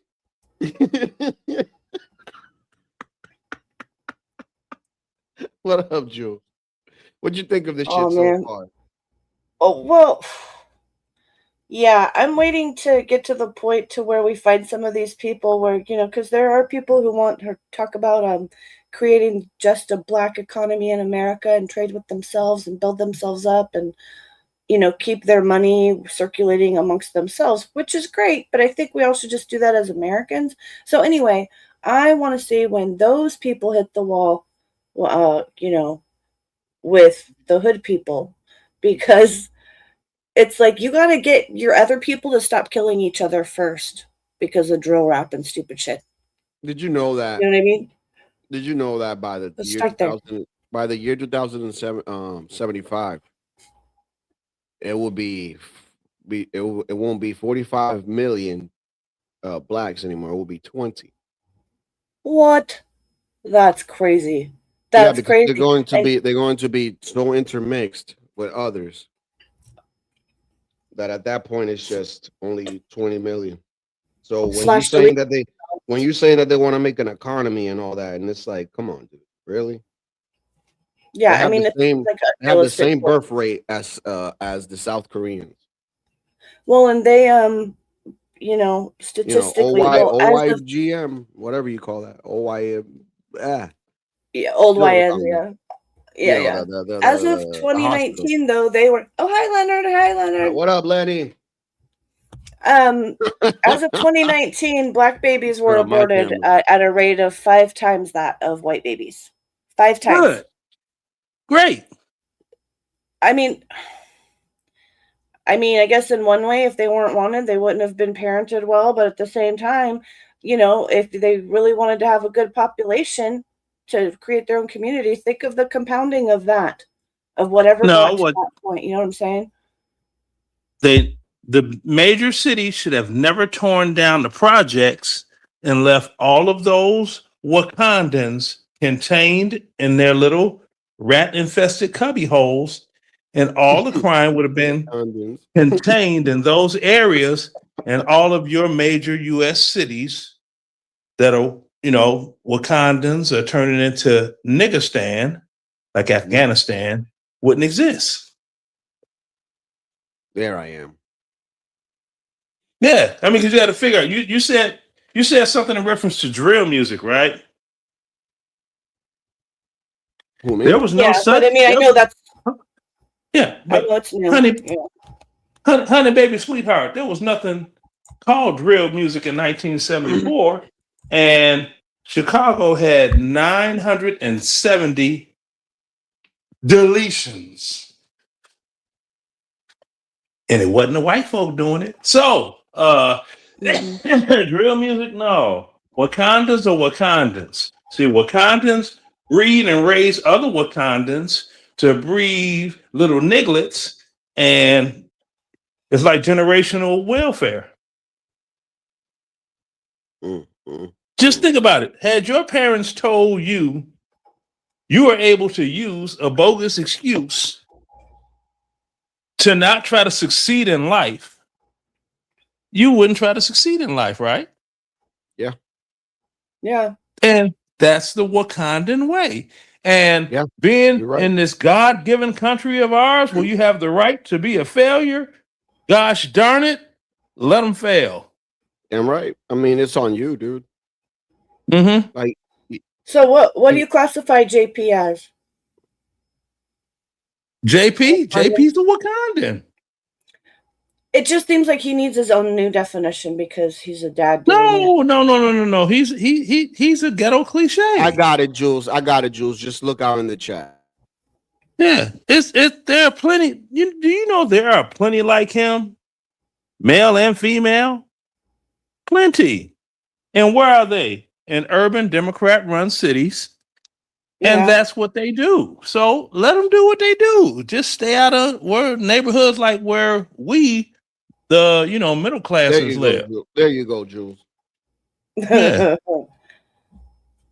Okay, that's a good one. Because you can always tell one because they always say, well, you got this and you got that. You can't take it with you. That's one thing. Well, if the government decide they want to take your stuff, the government can just take. They go to the farthest reaches of Andromeda to say what can possibly happen to your material goods when they have none. See, and that's the thing. See, those broke Wakandans love other broke Wakandans to be around them because, there's safety in numbers. Yeah, and they fight for the same struggles, which is being broke. No, they're not fighting and struggling at all. They're just sitting there doing nothing. See? This is just like if you go to a pride parade and you got a bunch of do-funnies out there. If you have a whole group of do-funnies, they don't look like a bunch of group of do-funnies because there's so many of them. It looks normal, right? No, absolutely not, sir. Nope. I'm not. Okay, you're taking it too far. I'm trying No, to I'm say. not. I used to live in San Francisco, and I've seen men walking down the street. Can we not do this right now? Can we not do this right now? I'm trying to get to a point in the end. I'm trying to get to a point in the end, and you're not allowing me. Now, if you get a certain group of people, and it's a bunch of these same type of people in a bunch, it's so many of them that it looks like normal behavior, except to those who don't condone in that kind of behavior. You see what I'm saying? That's just like when I see a bunch of black people foaming at the mouth and dancing and jumping up and down and running through the aisles of a black church, catching the Holy Ghost. To others, that looks normal. That's not normal to me because I'm like,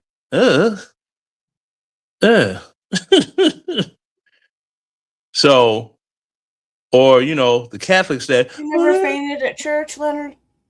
Say again? I was joking. I said, you never fainted at church? Oh, hell no. You got the whole hell no. Now I got some skull so good one time I sprained my eye. But yeah.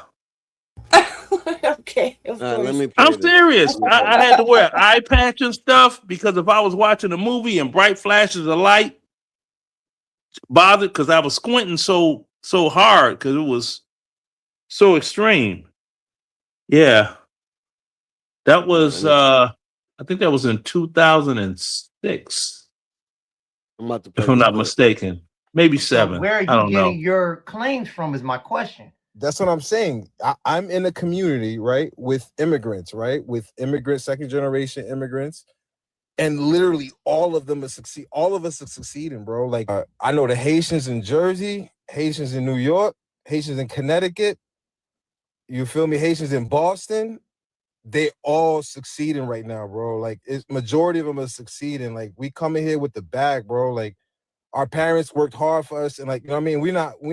And I'm not even trying to put Black Americans down, but I know a lot of Black Americans who even say like, "Yo, when y'all come over here, y'all like, y'all on your shit." So, Newark, Irvington, and East Orange overall has lower income. See, man, you're gonna.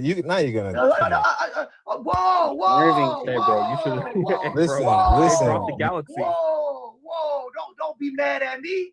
Listen, I'm pulling up the stats. It says Yeah, overall you y'all just- have lower income, but y'all improving, but y'all have lower income. So that whole when you got a bag, it looked like y'all barely have pockets, bro.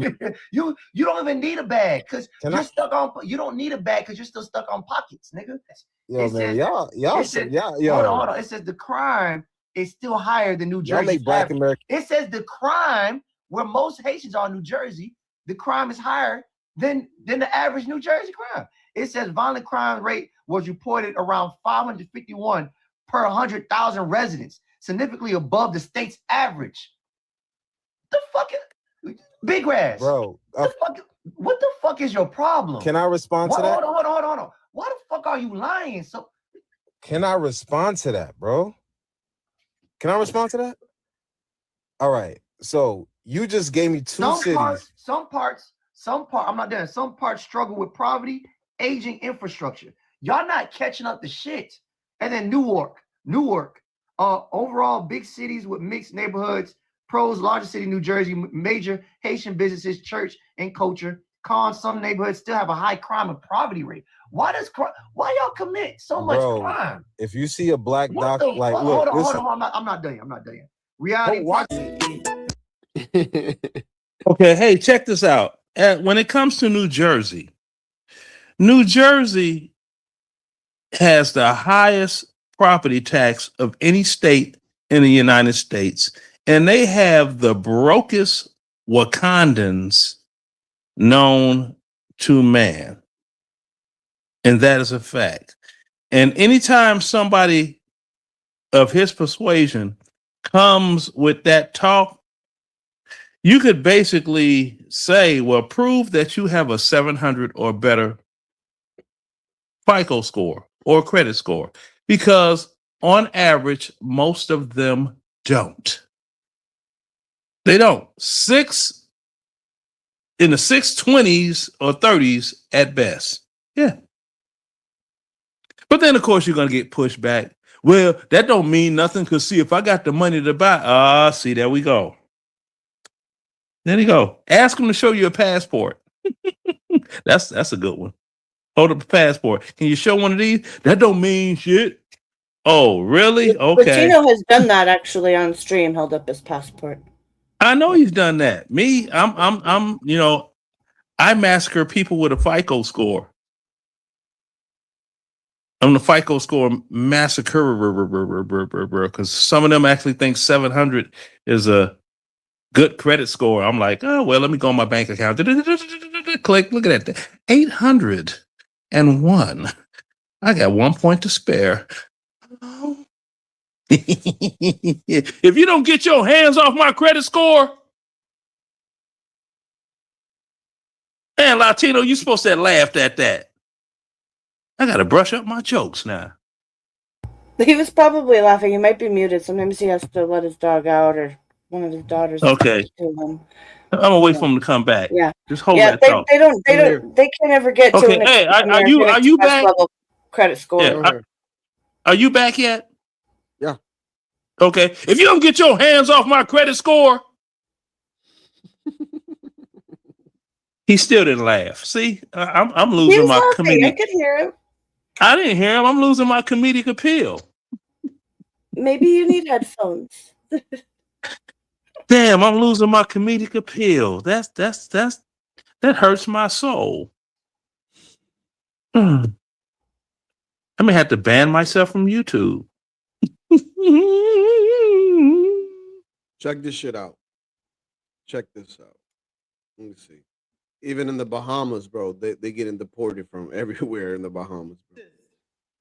Always to make sure every industry to make sure to boycott Bahamas.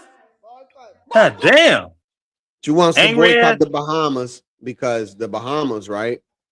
Most of the islands now, if you don't have a stamp of like, you know, as a Passport resident approval. or approval, whatever, then you can't be there. So that's why she's saying this. Bahamas to stop this discrimination against Haitian children. It's not discrimination when you fucking going illegally into people's islands, bro. Exactly. There's discrimination. There's discrimination. Campbell, who accuses the Bahamas of being inhumane in its new immigration policy. The policy requires foreigners to have a passport of their nationality as well as a residential stamp. Campbell is advising companies, cruise ships, and individuals not to do business with the Bahamas. Minister of Foreign Affairs and Immigration, the Honorable Fred Mitchell, calls Ms. Campbell's comments foolish and based on false information.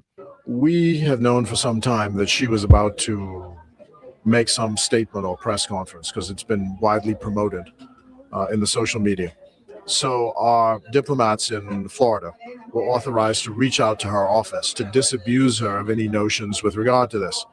She and her office ignored any entreaties, refused to accept any of the information. So essentially, it appears that she just decided to stick to her story. This question of children being discriminated against in the Bahamas. It's all foolishness, utter lies. The question of boycotts and all the rest of that, that's always a two-edged sword. Bahamians spend $1 billion in the Florida economy a year. So if we want to go down that road, we can, but that's not the road we are employing. The fact is the policy stands. They can dance on the table as much as they want, make as much noise as they want. The policy stands.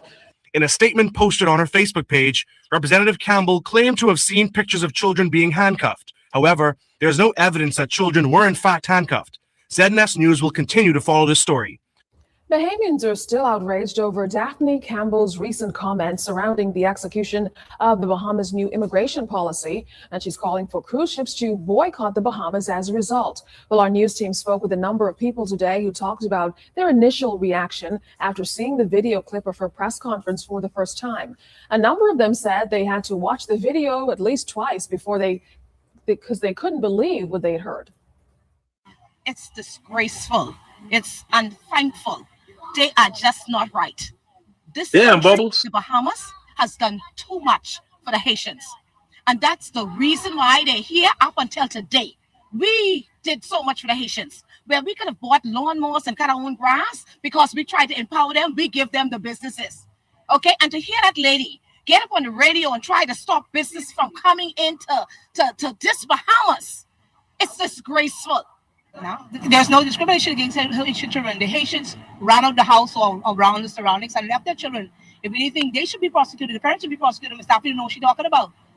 You know, our laws have to be enforced. If we have an immigration problem, Miami has the same problem. They have a wet and dry situation for the Cubans. Why she isn't making noise about the Haitians having a wet and dry situation in the U.S.? We have to run the Bahamas. It's a small rock. This is for Bahamians and not for foreigners. She's not a Bahamian. Okay, I know she's been in the Bahamas before. Why would she sit against us? I feel she should get together with some of our other counterparts and go to Haiti and try to make a difference there so that some of when the people return, they have some sort of livelihood and something that they could return to. Why don't you try to help build up Haiti? Make Haiti a better place so the Haitians wouldn't have to be running to the Bahamas. And furthermore, she mentioned about the children. The children obviously has parents. And the children were not here before the parents. The parents came here and then the children. The parents came here illegal. They were wrong. So then we're supposed to make it right with the children? No, I bet. That's crazy that she's saying that. She's basically stating that it doesn't matter that the kid was born here. The family came here illegally. They had their kid so they could take their kid with them. This is a woman from the Bahamas stating this shit. She happens to be a skin color. This ain't Trump saying this shit. Damn skin color, right is right. And wrong is wrong. Take your ass back home. Amen. Beg to differ. You don't come here and then you're going to try to take over. I create the same situation over there like you're doing here. She know what she can do with what she's got to say. She can do the next best thing and use tissue, as far as I'm concerned. Get the hell out of the Bahamas. That's what I say.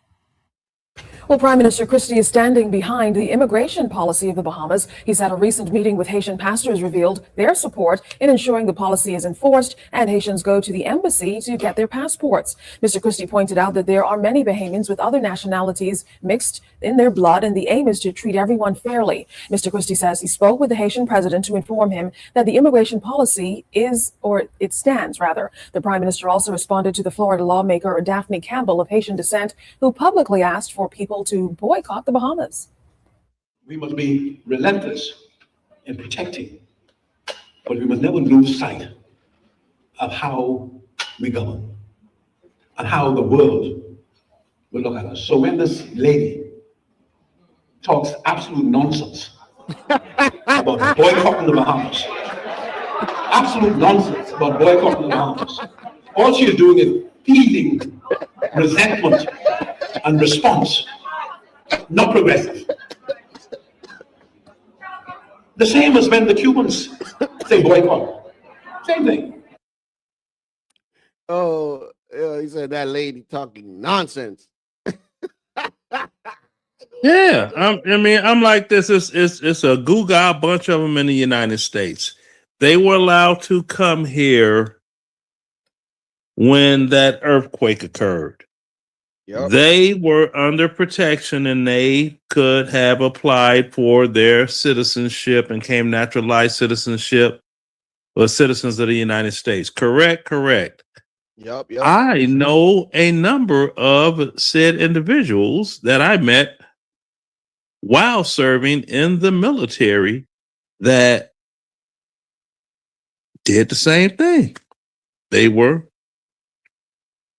documented United States citizens. not green card holder, citizen. So they don't have to worry about going back now that Trump and the PSP or whatever it is. Now everybody mad. It's like, take your ass back where you from. You know, get the hell on. Yeah, but You it's funny, should have right? did. Because Go ahead. Venezuela just had a earthquake not too long ago. And Right. I stated, I'm like, you know what? We can help them from afar. That would be the best bet. We don't want them That's here. what they're after we doing. just got rid of. That's what. Yeah.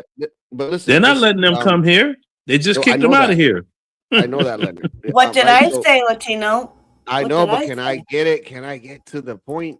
Right. So Yes. Marco Rubio stated, he's like, no, we're not gonna have whatever, because like it's just stupid. Said what's his name? The bald dude that's always talking. Fuck. Can't forget, I always forget his name. Steve Miller. He said that it would be dumb to have them come over here when TPS has already been whatever. So what's the point of getting rid of the ones that we got here to bring new ones? So him and Marco Rubio stated the same thing. So yeah, we just gonna help from afar. So what I'm saying is, like, if we could do that from afar, right? And Haiti already came here a long time ago because of it, right? And now it's time to go home. Then they shouldn't be complaining, because Venezuela got the shorter end of the stick. They don't get to come. Yeah. So That is I what don't it get is. bro. So I'm just like, hey, you know, you you had the opportunity. I'm about to name all the countries that they're getting shipped out of. All right. Argentina, Chile, believe it or not, they're getting shipped out of Brazil. They're getting shipped out of Colombia. They're getting shipped out of 5 countries in the Bahamas, including the Tropic of the Dominican Republic as well. Most parts of the United States, here in Ohio, dude, they're everywhere. Exactly. Like, how can such a fucking poor ass country have so many people like that, bro? Because they getting their groove on. You ain't gotta have money to. God damn, you ain't gotta have money to shoot up the club. Damn, man, that little like so many of them, bro. Yeah, so you know, it is what it is. And the thing, you know, in this country, you've got blicks that are angry for what? What are they angry about? Every time I pose this question, what are you denied here? Name it and prove it. They can't. So it's like, what are you? Well, you know, back in the day, no. Right now, why? Even Canada, yeah, and Mexico. Wow, look at that. And Mexico. Yep, Mexico too. They're getting rid of their ass. Mexico. I can't really visualize Haitians in Mexico. That don't even sound anywhere, right. Dude, they just want to live anywhere but fucking Haiti, dude. Well, I know that part, but I'm just saying. They don't give a shit what language they speak. They can be fucking speaking click-clack. They can be speaking, and they'll fucking live over there. They don't care. Yeah, I know. I mean, hell, if they could raft over to Iraq, they'll be over there talking about the Hawk of the Mine. I mean, but Jules called it. Yeah, Jules, you were right. Once again. See, they take over Kuwait if you let them. Well,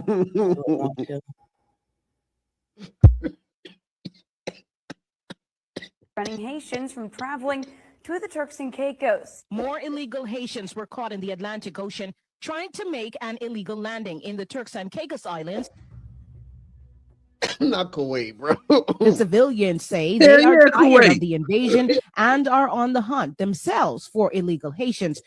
You see, I just catch 3 more on the road. 3 more. When most of them come here, they've already gotten everything free. Gerisma es un haitiano que tuvo que abandonar su país y su familia hace 10 meses tras un intento de asesinato y de arrebatarle su casa. De Chile hasta América, para cruzar América Central, para entrar en América Norte de los Estados Unidos.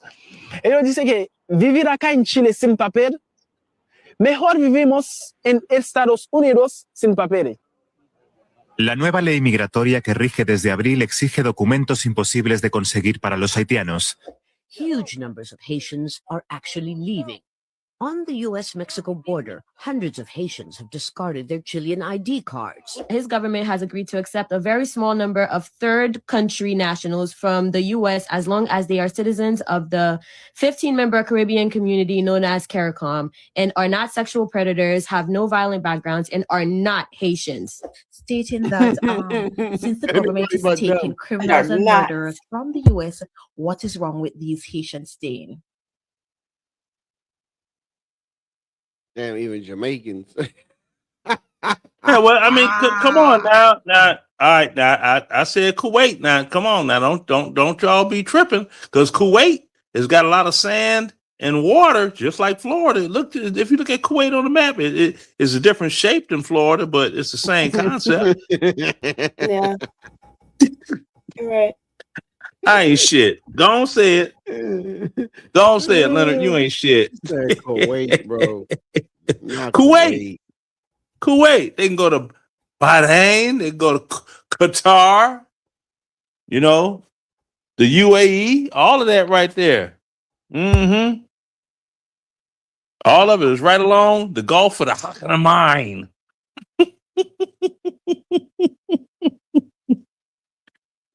Oh shit! I find it insulting for them to sit here and say that they built this country like they you, Leonard, and it's like, but no. Yeah, I know. It's like the whole like, south coast of Iran.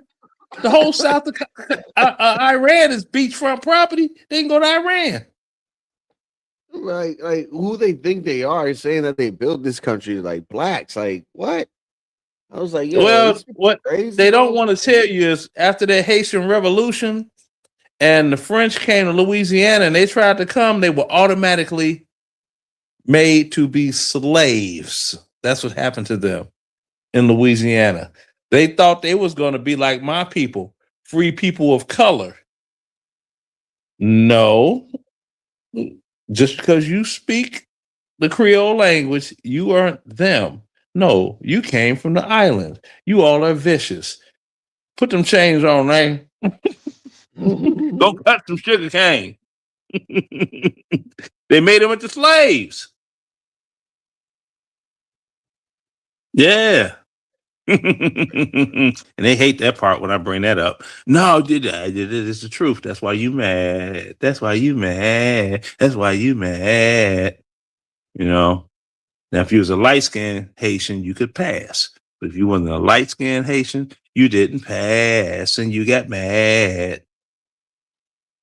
I mean, they saying, yep, that's true. Look it up. I mean, I'm not just saying stuff just to be a racist ass person like I am. These are facts. I see I see and applaud your nod to Eddie Murphy there, Leonard. Yeah, I got some ice cream. And you can't get none because you on welfare. I thought my ice cream. I thought my ice cream. We need a little motivation and inspiration. So listen, let me say something. No more putting guns in poor neighborhoods in Port-au-Prince, right? And then run into Miami to go chill out and hide because most of y'all motherfuckers got sanctions. No more running to Dominican Republic, building nice houses after you done fucked up, you know what I'm saying? Haiti. No more. So now on top of that, we have TPS ending, right? So all these, migrants are going back to Haiti. Now, I good with that. Why? Because it's like now you have to taste what you created. You see, you done create all this insecurity and all these people are leaving. Now you got to deal with it. No more people to walk and hold your hands now. Before you had an administration that would hold your hands, you do all this fuck shit and you'll let the people go to Miami, flood America, whatsoever. Now y'all got to take responsibility for the shit you dumb motherfuckers created. I hate you motherfuckers. You stinking.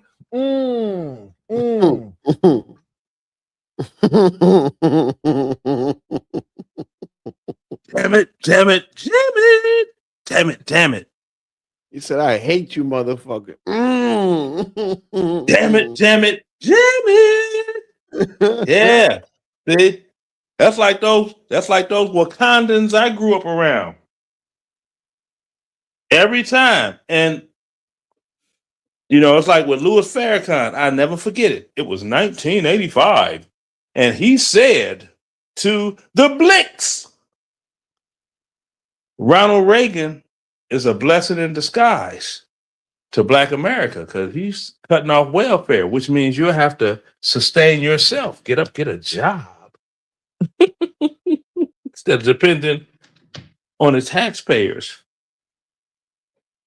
You're crying about being in poverty, you start working, you'll get out of poverty real quick. Mm-hmm.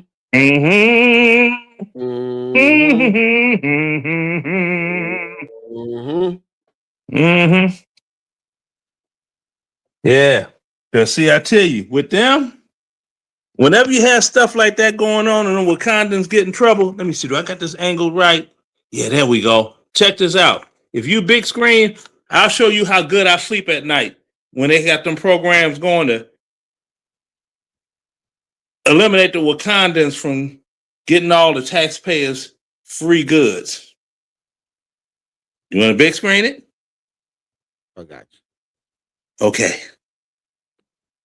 Every time they say, we're going to cut welfare, I'll be like, yay! And I sleep good just like this. How he got the energy. Is he alive? All right, he's alive. I sleep good. Get up off your ass. Be like James Brown. Get up off of that ass. Good job and you'll do better. Get up off that ass.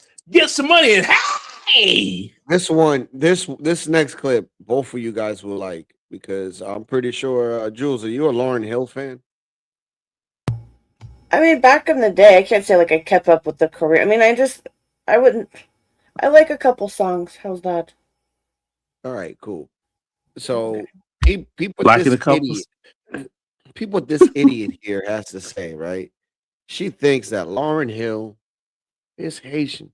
She's a example of that Black American versus Haitian let's shit only exists online. Let's just let her. Now, on my main page, I've had to throw several Black Americans completely off my page for disrespecting Haitians. At the end of the day and the beginning of the next, if you pissed about her winning at the BET Awards and you Black American and you say she a one-hit wonder and she don't have to do it, let me explain it to you. Baby, when you do something right, you only have to do it once. Okay? She not talking about pop your ass, finesse and all that shit, like the shit that y'all used to. Okay? She tried to give you bitches a queen mindset, and she did that. When you do something right, I'm going to say it slower, you only have to do it once. So to call her a one-hit wonder, you out of your goddamn mind. You wish you could get the success she has. And the reason y'all hating on her, because she a Haitian woman. Bitch, bow down. Bow down because she did none of you other bitches have been able to do yet. Oh my God, does she have a video on Rihanna too? Lord Hill Haitian. If that's the case, then I'm a hot pocket. Oh no, but beat this, it gets better. The miseducation of a tether presented by Tethers of TikTok. So the wonder you out of your goddamn mind. You wish you could get the success she has. And Bro, Lauryn Hill is from fucking New Jersey. Yeah, she made Jersey look good. L Boogie made Jersey look good. She has what, like 4 or 5 generations of her family being in New Jersey. Like, what the fuck? In Jersey. The reason y'all hating on her because she a Haitian woman. Bitch, bow down. And the reason y'all hating on her because she a Haitian woman. Bitch, bow down. Close-knit, very, very tight family. My grandmother had 13 kids. So we had a lot of family and like 50, 60 grandchildren, and we all lived in Jersey, relatively in the same area. So every time there was something, You know, my entire family was there, and I just knew that everybody's family was like that. You know, and we were always there for each other. There was a lot of love. My grandmother was such a matriarch that, like, you know, it just through her children and then their children, you know, this love, this family structure, this close-knit family structure was implanted in all of us. Bow down because she did what none of you other bitches have been able to do yet. Bow the fuck down. She did it without shaking one piece of ass. She did it without no kind of vulgarity, nothing. She did it, and bitch, you bow down. Not only because she a black woman, because she a Haitian woman. You know, my mother's right there, but I didn't know what my father did for the first 15 years of my life. Everybody who asked me, I would say I just works with computers or something. I don't know, because he was a consultant. He was like, and consulting is such a vague term, you know, when you consult. But my father was a computer consultant.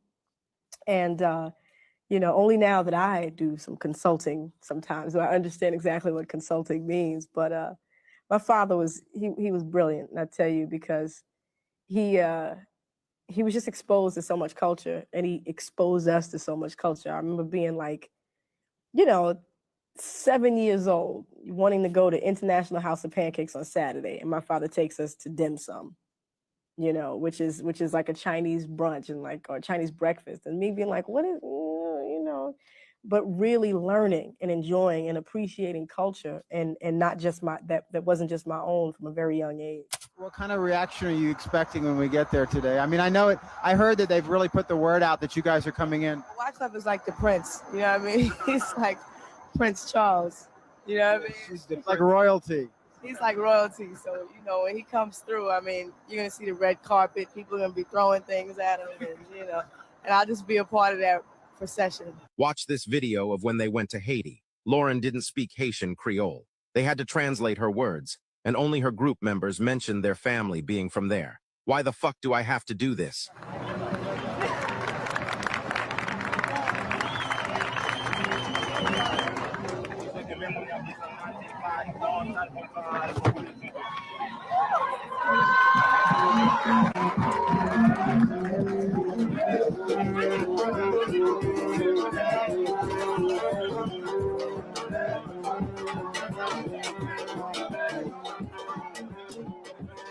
When you kind of made a break for it, went over and just got over with the people there. What was that like? And they obviously were into it. Yeah. Well, it's basically my country. You know what I mean? It's this where I'm from. We hope to have a program within the schools where we can support music and bring music. As far as the children, we love y'all. Stay in school, stay positive, and God bless you. We'll be back. Lauren dit comme ça que il va jouer un programme Fuji's là, nous pas laisser jeunes en face pour nous jouer un programme musique. Yo dit Fuji débarquer, mais les bazou côté Fuji débarquer. As the Fugees, what we've just always tried to do is just portray the other side, that even in poverty, there's power. Even in poverty, there's beauty, you know, and that you know, everything is beautiful, and that culture is something that should be celebrated and not looked down upon just because it's different from another type of culture. Lauren Hill was born in South Orange, New Jersey, the second of two children born to high school English teacher Valerie Hill and computer programmer Mal Hill. As a child, Hill listened to her parents' Motown 1960s soul records. Music was a central part of the Hill home. Mal Hill sang at weddings, Valerie played the piano, and Lauren's older. Yeah, no, we get the point. Yeah, okay. Now, I can understand where Stupid Brain got her information from. Now, Lauren Hill made music with what dude? What was his name? Wyclef Jean. Wyclef. Where's he from? Haiti. Thank you. He's from Haiti. He's Wyclef Jean. So, Jean. Yeah. Wyclef Jean. So, yeah, that's not Jean Wyclef. Or Pierre. So, yeah. So, Jean or that, Pierre, man. that's what happened? So, then you have some other like-minded people. They may be confusing her with Petra because they don't know that Petra is Jamaican, not Haitian. Your mama see, mama say, mama makusa. Okay. Forget about the rice. Give me a banana. I was like, yeah, as long as I ain't got to look at that face. Dip and fall back. Dip and fall back. Woo, boy, that was a she could have got the business as long as she's a double bagger though, because I would have had to put a bag over her head and one over mine in case her bag broke. Yo, you crazy. Yeah. Ugly motherfucker. Ugly motherfucker. He said a double bagger. Hey, big ups, Rodney Dangerfield. Yeah. Oh, he's one of my favorites. Yeah, he's the one. That's his joke. He's like, "Hey, you ever been with a girl that's so ugly she's a double bagger? Oh, you don't know what a double bagger is? A double bagger is a woman that's so ugly you put a bag over her head and your head just in case your bag breaks or her bag breaks." It's like, God damn. He was a trip. Yeah, my wife asked me to take her someplace that she never been before. I brought her to the kitchen. I would never change my name. Fuck, man. Back. Jesus Christ, this thing never pauses when I wanted to pause. Check this out, Jules. How much would somebody have to legally pay you to change your name back to Jeffrey Epstein? I would never change my name back. Can I call you Jeff? No. Why? Because I'm not him. Call me Peter, please. Thank you. I prefer Peter. That's my given name. By the way, where'd you get this suit? It's really smashing. Where'd you get that suit? Seriously. You're not going to tell me? Okay.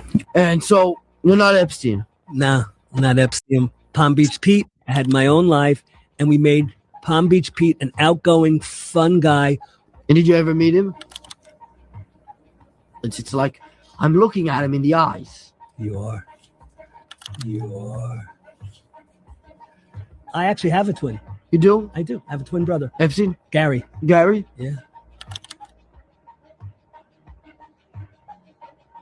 You should have done That's a just cover for his covering clone this all walking up. around. Yeah, I should have. People thinking I'm Epstein, and I'm not, so I give it to a But you are. Okay. That's buck wild. But you are. Oh, okay. Yeah, that's buck wild.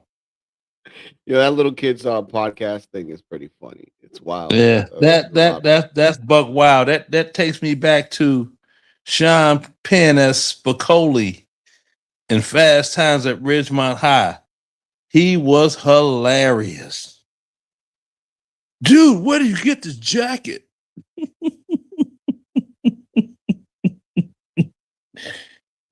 Oh my goodness. Yeah, it's a whole big thing going on. People don't appreciate, some come to the United States, don't appreciate this, don't appreciate that. Then they get on their thing. I mean, it's a trip. Then they start dogging out Nicki Minaj. And I'm sitting here like, yeah, but as soon as she made some money, she got out there. Where my island girls at? Where my island girls at? Oh, she wasn't black no more, y'all. But you all still supported her. Then she found out after Trump got in office, hey, I've been here 40 damn years, undocumented. Let me pay this money so I can stay here and keep making money. I don't want them to do me like Shine. He went to jail, got out of jail, and they deported his ass back to from whence he came. Yo, check this Don't out. it feel good not being able to be deported? Come on, y'all, holler at me. Holler if you hear me. It does. But check this out. Holler. Why don't That's you better go than around sex. wearing stuff like that if you're not a real Jew? Buy me one. I'll maybe You wear will? after the Romans destroyed the second temple, they sold Jews to Egypt with boats, and the Torah said that the price of a slave was less than the meal of a horse, meaning $5 today. There was no buyers because there were so many slaves. No, when it says no man shall buy you, that's talking about redeeming you. meaning you wouldn't get out of that No, torment. they sold them because in the word Egypt, when you take it's not talking about the literal Egypt, because Egypt just means bondage. That's what makes not the necessarily. original name of those people is what? Matazarium or Mitzrayim, No, right? but Mitzrayim, Was that the original Mitzrayim means Mitzrayim? Egypt. Mitzrayim means Egypt. And means bondage. Funny how we were Right. all slaves, blacks, Jews, and Irish, and I was the one who freed everyone. You didn't free shit. By the way, in the Torah, You're welcome. In Torah, You're welcome. You're welcome. In the Torah, it says. In the Torah, it says already. What has two thumbs and free slaves? 900 years before the Torah was given. Noah, Thank you. Noah cursed his son Ham, the third son, which was wicked, and he had his fourth son, which was the grandson of Noah.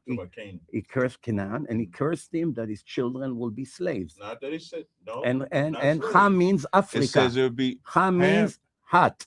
Ham is Africa. Ham But is Canaan Africa. is only one son. And this is the white Right, supremacy. This is why we say y'all the same people. Right. Because he's My talking goodness. white There we supremacy. This is the go. white supremacist No, talking no, point. no. Shouldn't that be But what I mean, for hear what I you? mean. Just hear what I'm saying. I When want to say- make something clear. I have nothing against black people. I don't want you to That statement right there is a white misunderstanding. supremacist talking point, No. because when they when they enslaved black people, they used the curse of Ham.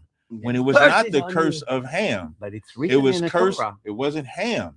It But- was Canaan. But the black it was, people came listen to out what I'm of saying. Ham. That's it. It No, didn't come that's- out of that's not- Yefet, and that's they not didn't come true. out of Sem. That's not true. Sam We is come from the father Israelites. of the Jews. Come from Shem. We come from Shem. From we don't come Shem. from Ham. Yeah.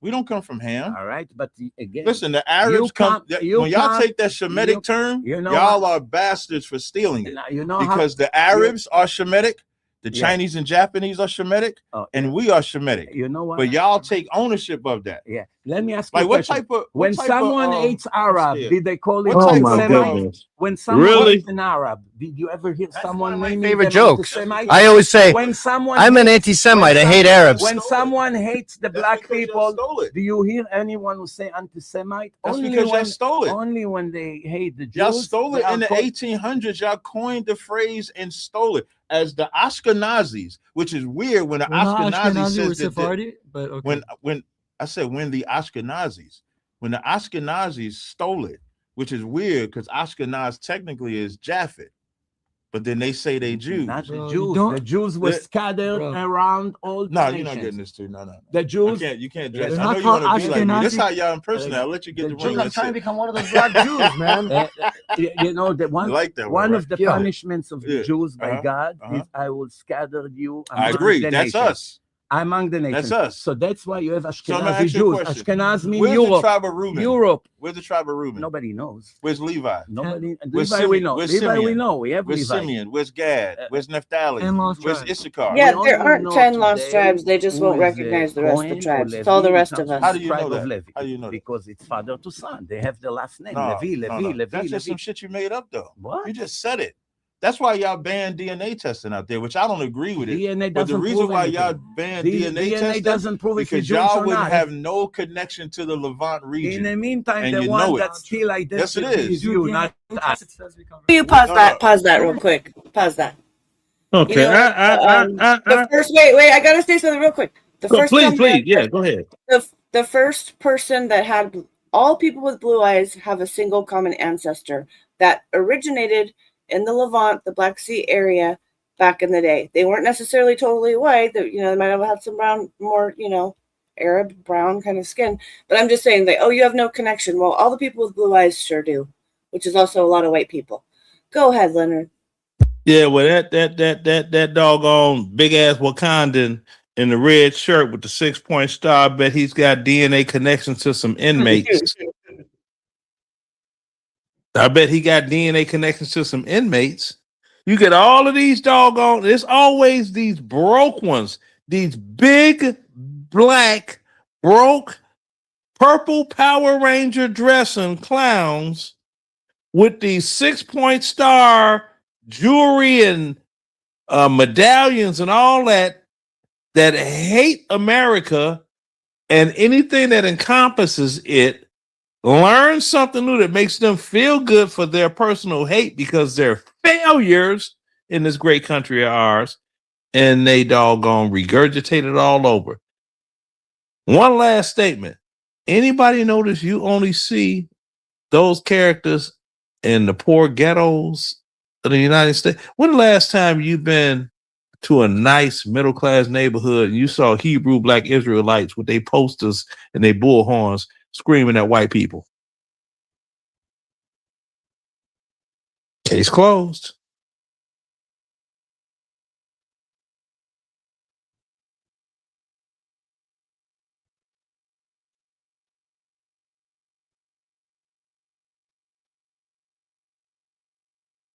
What do you do? Go bring the dog out again? Yeah, I don't know. I was waiting. Sometimes he's talking and muted and didn't realize. Oh, well, that's a Jewel. I'm telling you, you will only see that crap in your poorest urban black communities. Like if you're in Atlanta, you will see them in the West End, Southwest Atlanta, all of that. You won't see them in Buckhead. You won't see them around that mall that everybody knows the name of it, that Ritzy Titsy Mall near Buckhead. You won't see them up there doing that ridiculous stuff, but you'll see them in the ghettos. Lee Street. Test You the know, Cohen that they did back to somebody 3,200 years ago. You're not testing it against Yeah, real they've done the live Cohen data. gene and they've all caught him. You're have not the testing same. it against. But again, I don't. Let's move Well, on. look, because there's a discussion He's a happening. crybaby, All right, man. let's Whenever it gets too hot, he's Okay, we've he been wants to talking move about on. this for over an hour. He wants to move on to a serious Nigga, topic. Let's hear us.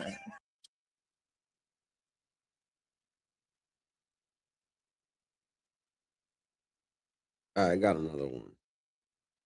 yeah, I mean that's what you see. You And see those Leonard, characters. repeat what you said before for Latino. Okay, Latino. You know, you see that big Wakandan sitting over there. Yeah. The Israelite. Yeah. Now those purple Power Ranger outfits, black Israelites, you only see them doing their thing with their little billboards and their bullhorns, screaming and hollering and this and that. You only see those in poor black urban American communities. You can go to any ghetto in Atlanta and see them, but if you go up near Buckhead, where they got Lenox Mall at, you won't see them over there. Go to Stonecrest Mall over near that church. It's the black dude. That wife looked like a stripper. Jamal Bryant over there. That's a nice lucrative area. You won't see them where I live with that bull crap outside of Atlanta. You won't see that. But if you go over to like the West End, Lee Street, where that doggone rapper King Von got smoked, all over that way, Trinity Avenue, all of these ghetto ass locations where you got a bunch of homeless people and the dope is flowing, and you have people that we need to, get out of here. For Atlanta to be such a rich black city, why your ass living in the ghetto? You're not working hard enough. That's where you'll see them at. Yeah, you won't see them. You won't see them anywhere else. Do a test on it. Where people are looking for hope. Exactly. That's their niche. See, the thing is this: if you get people that they don't have any type of internal motivation to succeed, you get these knuckleheads that give them a big excuse to stay on the victim Olympic team. Take the fault off them. It ain't your fault. It's these whites, these Jews. See, they, because we the original Jews, we the this and that, and make you feel good about yourself and your struggle. It ain't my fault. See, I've been abused. See, you remove the fault from the individual, you got them hooked in. It's very simple. Very simple. Very, very simple. And I know quite a few of them in Chicago. I'm like, that's what they do in those neighborhoods. And I'd be like, oh, they're the Power Rangers are. You're a Malachite of the Hick. I'd be like, the Hockey. And call them the hard R. The hard R. I get buck wild in Chicago because I know exactly where I'm at. And people be like, oh, yeah, you want to test your luck? No, You know, the clearance rate in Chicago is very low. Jews. We're the real. Jewish people, they mimic us the best. No, you mimic us. You mean the Beastie Boys? No, We're the real Jews. We're the real how ones, bro. How is that possible? We're the real. How is that possible? Because it's possible. How? We keep the Torah. You keep the Torah. Keeping the Torah doesn't. Where's your sit? Where's your sit? Torah doesn't. Where's your sit? We have a tradition of 3,300 years. Keeping the you Torah just came in this make you generation one. and you claim you are the real That's a Jews, lie. the real Hebrews. So what when kind Solomon of tradition said you he's have? black, You have 3,300 years of. Let me just ask you a question. When Solomon said he's black, what did that mean? Who? Solomon. Where does he say? Song of Solomon 1:5. I am black. It's the small lizard, the salamander. In Exodus, when Moses put his hand in his bosom, and then he took it out, and it was white. When he put it back in, it was like the rest of his body. What was the color of his body? First of all, you have. I thought y'all knew Torah. First you of said all, he was tan. First of all, no. First of all, there's black Jews from Ethiopia in Israel. I'm not talking about Ethiopia. When you say that we're Ethiopians are black Jews. When you say that we're copying, but then now you're admitting that they're black Jews. The race. How can you have black and white Jews? Race doesn't have to do anything with religion. There are Well, Jews. you just brought up There are race. Jews from all nationalities and all races. How? Break it down. There are Jews. There are Yemenite Jews. They were very, very black when they came to Israel 100 How do years y'all ago. treat the Ethiopians? Very nice. That's I have a lot of students that the are Israelites Ethiopians. that came over there from Chicago in Dimona. How do y'all treat them? Oh, I have plenty of. I actually gave them a lecture in Dimona. No, how do? Could you pause it? See what he said? We're from Chicago. They real big in Chicago. Them broke ass niggas, and they think they own something, and they're not. And what they do, they didn't establish. They established some sort of doggone whatever over there. We're over here. But the minute I see one when I'm on the south side of Chicago and they talking that crap, be like, "Did you renounce your United States citizenship?"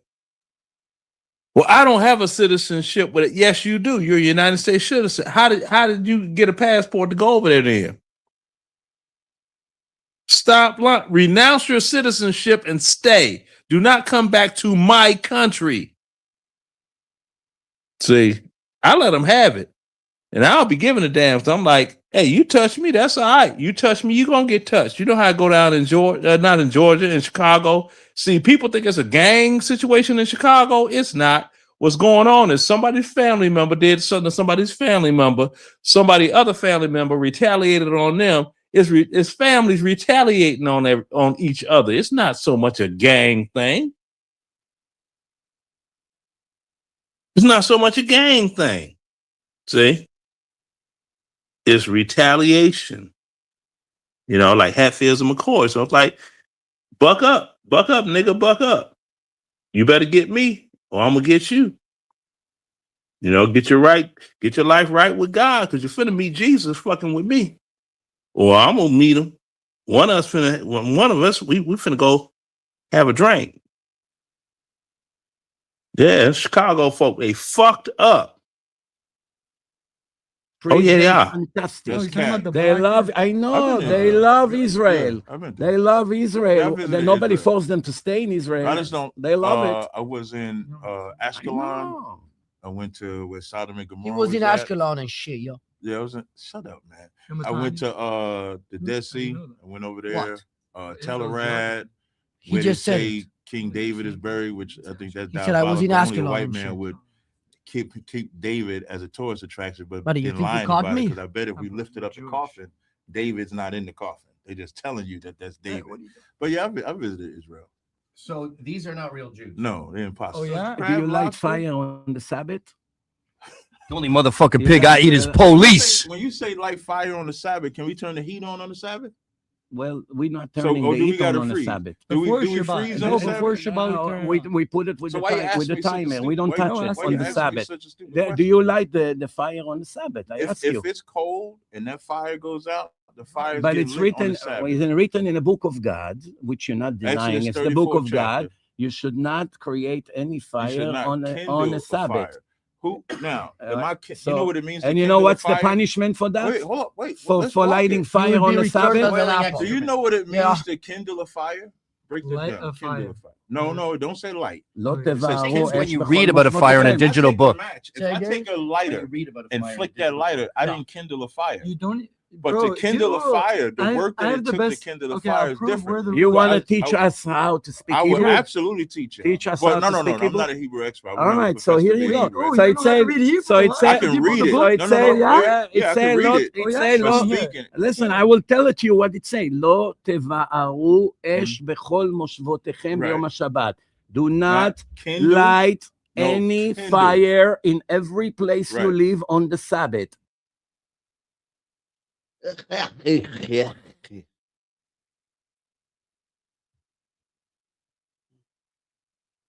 got to, yo. I got to. Give me 1 second.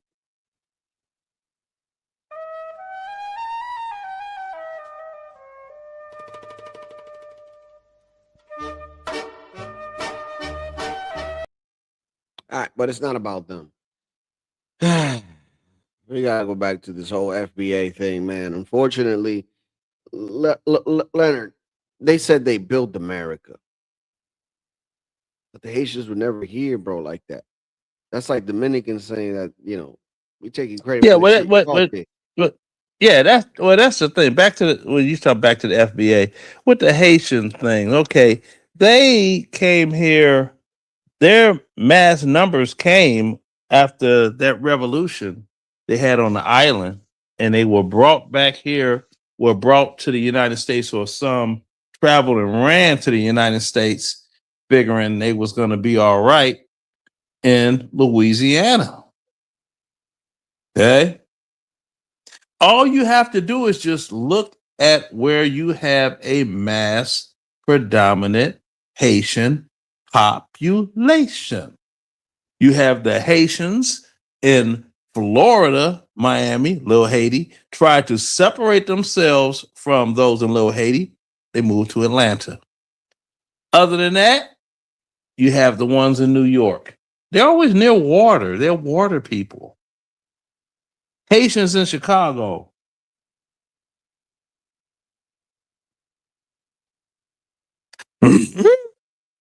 Yeah. Haitians in Cali. You know, California? Here I was telling the story about Haitians, or I might have been telling it in real life. Trying to remember. I don't know. Basically, I don't know. So my mister is an overnight manager somewhere, and one day, this was last year, he was told to round up the Haitians and have a meeting with them, which they often did because there was like one guy that spoke the best English, and he would translate for the rest of them, and he was a really good worker. Anyway, he was told to have a morning meeting with them, and then when they went out in the parking lot, they all got arrested by ICE. And he's like, "Oh shit, I was putting the roundup and didn't even know." But yeah. Yeah, this was in California? No, New Jersey. Okay, that's what I just said. East Coast. I'm like, I know. I'm backing up. I'm sharing the story. It wasn't against yeah, they're East Coast dwelling people. Except Atlanta, because they tried to get away from their Wakandans, so they came to Atlanta. But other than that, the Haitian it's not. They don't even have a population. They just got a couple of few that strayed, like Chicago, Milwaukee, St. Louis, California, and the ones that in California basically left Louisiana and went west. So, yeah. And they don't even have a big population in Louisiana. They got the hell up out of doggone Louisiana, too. So basically, they're close to their island people. That's the reason you have such a large population of them on the East Coast in your urban cities. New York, New Jersey, Philly-ish, Miami strong. Yeah. Yeah, look for a Cuban in Chicago that looks like Gloria Estefan, or what's that? Ricky Ricardo? What was his name? Desi Arnaz. Yeah, keep looking. Yeah. Now you'll meet a couple of what they call Afro Cubans but they live in the black neighborhoods because they look like black Americans, so they blend in. Yeah. So yeah, it's interesting, you know, in this great country of ours. I love it. I love it, love it, love it. Oh, I couldn't have been born in a better country. Or born within a better family. I come from good stock. Okay, let me stop jockeying myself. Hmm? 10,000 arrests in less than 5 days. We turned the heat up. Ever since the Supreme Court decisions, we're turning the heat up on the Haitians who lost their status here. So we got a lot of work to do. We got more resources to do it. We got more agents to do it. So you're going to see these arrest numbers climb because we got to arrest these people. We can't wait for them to commit another crime to find them. We got to find the criminals and the non-criminals, and that's exactly what we're doing. Well, you took the words out of my mouth because we always hear, well, we're getting rid of the worst of the worst. Well, before he killed a police officer with his truck, maybe he wasn't technically the worst of the worst. But now we have a family man, a wonderful officer, a hero, an American dead. Okay. Well, the ones they showed before, they were rather light-skinned people to be Haitians. So they weren't Haitians. The ones they showed ICE walking with them in handcuffs. But that doggone booyaka right there. And this is my governor. A good move? Do you think that's going to help? And tell me about the driver's licenses for the undocumented. You think that's a good move? Do you think that's going to help the state in the long run and in the short run? Absolutely. You know, Jimmy, I remember I was a prosecutor in Somerville District Court and doing cases where you prosecute somebody for being a quote uninsured motorist, right? And basically these were people who are undocumented, who, got into an accident or were hit and didn't have insurance. Why? Because they didn't have driver's licenses. And, as a matter of public safety, that's why I, as Attorney General, supported this, because with driver's license, you have somebody actually getting the training so that they're going to be out on the road safely. Well, they shouldn't be fucking driving when they're illegal. You stupid bitch. And well, see, you know what? Which now benefits see, all of us. So it's a matter of public safety. And the fact of the matter is, Jimmy, people are going to drive with or without a license. Right. They're going to need to get to school, to take care of an aging parent, to get a kid somewhere, to go to their job, to go to the grocery store, to go to the doctors, right? So, don't you want people to be properly licensed? And, there's a way to do that is by the law, that prevents fraud. And, that's all possible. And so that's why I supported it. okay, Latino, you grew up here, right? Mm-hmm. You grew up here. Now, when you became a freshman in high school, how many years did it take for you to get a car? After I finished high school, because some kids had it because they had parents that actually. Okay. Now you go to Chicago when you go to Chicago when they dumped off all of those illegals in the city of Chicago. Those people within 6 months, they were driving all over the place. No license, of course. Driving all over the place. Yeah, I had to get my license first. Let a group of us, say you, myself, Jewel, and 27 other people, we go into a Chicago police station in the wintertime with sleeping bags and just lay them out and unzip them and get in there and be all on our phones and plug up into the outlets. What are you all doing? They'll throw us out. But you had the illegal. Yeah, you had the illegals. Weren't even supposed to be in this country. They couldn't say a damn thing to them.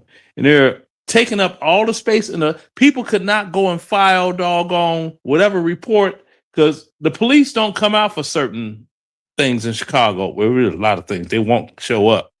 You be like, somebody broke into my house. Are they steal anything? Are they there? Is it a body there? No, they just broke in and okay, well, do an inventory of your stolen items and come to the police station and make a report. Police don't come out for that. Let an alarm goes off, your home alarm system with doggone AT&T or whoever, ADT, that's it, ADT, that's them. We're going to call the police and have them in Chicago. They're not going to show up. It's a home burglary. The Chicago police do not show up for stuff like that. So you have to go to the police station. Now you're standing there trying to make a police report where you're trying to get some room to actually, you can't sit down because all of the benches, they're laid out on the benches too as beds. And we as Americans can't do that in a police station. Shit, they'll lock our ass up for loitering. That's wild, bro. See? We're supposed to But I'm test a for our own fingerprints too. Yeah, You know, but see, some I'm a of us coon. could know that and just be lazy. Yeah, but see, I'm a coon. You know, I'm Steven from the Django. You know, I'm a self-hater and everything. I'm everything that's supposed to be wrong with Black America. Yeah, not But you. but Hey, real yeah. quick, Latino Go dropped down ahead. the comment, but I wanted to speak to Nate's comment. They bought a new car and let the insurance go. So where I come from, California, and I hope a lot of other states as well, it only makes sense. The law is that you have to carry minimum liability insurance, right? In New Jersey, they have some reverse kind of shit where the minimum insurance you can get is just to barely maybe cover your own ass, probably not really even be able enough to replace your car, but they're getting away with it. And it's crazy to me. It's like there's usually an insurance commissioner of a state. And like, how is the DOI of New Jersey letting this shit fly? Because basically they can still be technically legal and not get fined for not having insurance, but have no liability coverage whatsoever. You're fucked either. You're still fucked. Isn't that crazy? It's nuts. I can't believe it. So put a 1 in the chat if you've seen commercials like that in your state, please. Well, in Georgia, when that happens, they just haul ass and run because they know ICE is going to throw them in the back of the truck. This is a red state. Yeah, this is a red state. La migra. Yeah, so yeah, this is a red state. And but the thing about it is this is the funny part about it being a red state. You'll have those that complain about illegal immigration, but the first thing they do when they need some doggone not home improvement, when they need a house completely renovated because it's a piece of crap, they want to sell it. They go up to Home Depot and grab them as many doggone Mexicans as they can find. I'm guilty. Yeah, because I'm gonna tell you, the people next door, well, not the people next door, they moved out of the house next door, and they were an older couple, and that house was kept like crap. So there has been a group of Mexicans that have been living next to me illegally for about a month now. They're doing good work though. The yard's all cut and nice and everything. And when they party, they party. I mean, you can hear them out in the backyard throwing up, on the weekends. But yeah, and they're not loud. They're not bringing attention to themselves. They got the one van with 18 people in it, and they're doing all types of stuff. I talked to one of the guys because they sent him out because he speaks English. I was like, hey. I said, hey, you all are buying the house because you're fixing it up. Oh no, not buying. We're just working. I said, okay, all right, fine. I just checking because I live here. I live here. You see me leaving every day. I was just wondering. Okay, yeah, looking at me, I'm like, don't get too antsy, motherfucker. I will call ICE on this house. Don't get ignorant now. Shoot, you don't want to do that. But yeah, man. So, but they're doing a good job over there. Doing a saying, good again, job. I build my own. I don't believe on handout. That's not me. Are you in Haiti? I build my own. Are you in Haiti? Say again? Are you in Haiti? No, I'm not in Haiti. So what the hell did you build? I built my own. When I say I built my own, that means I have my own business that I do.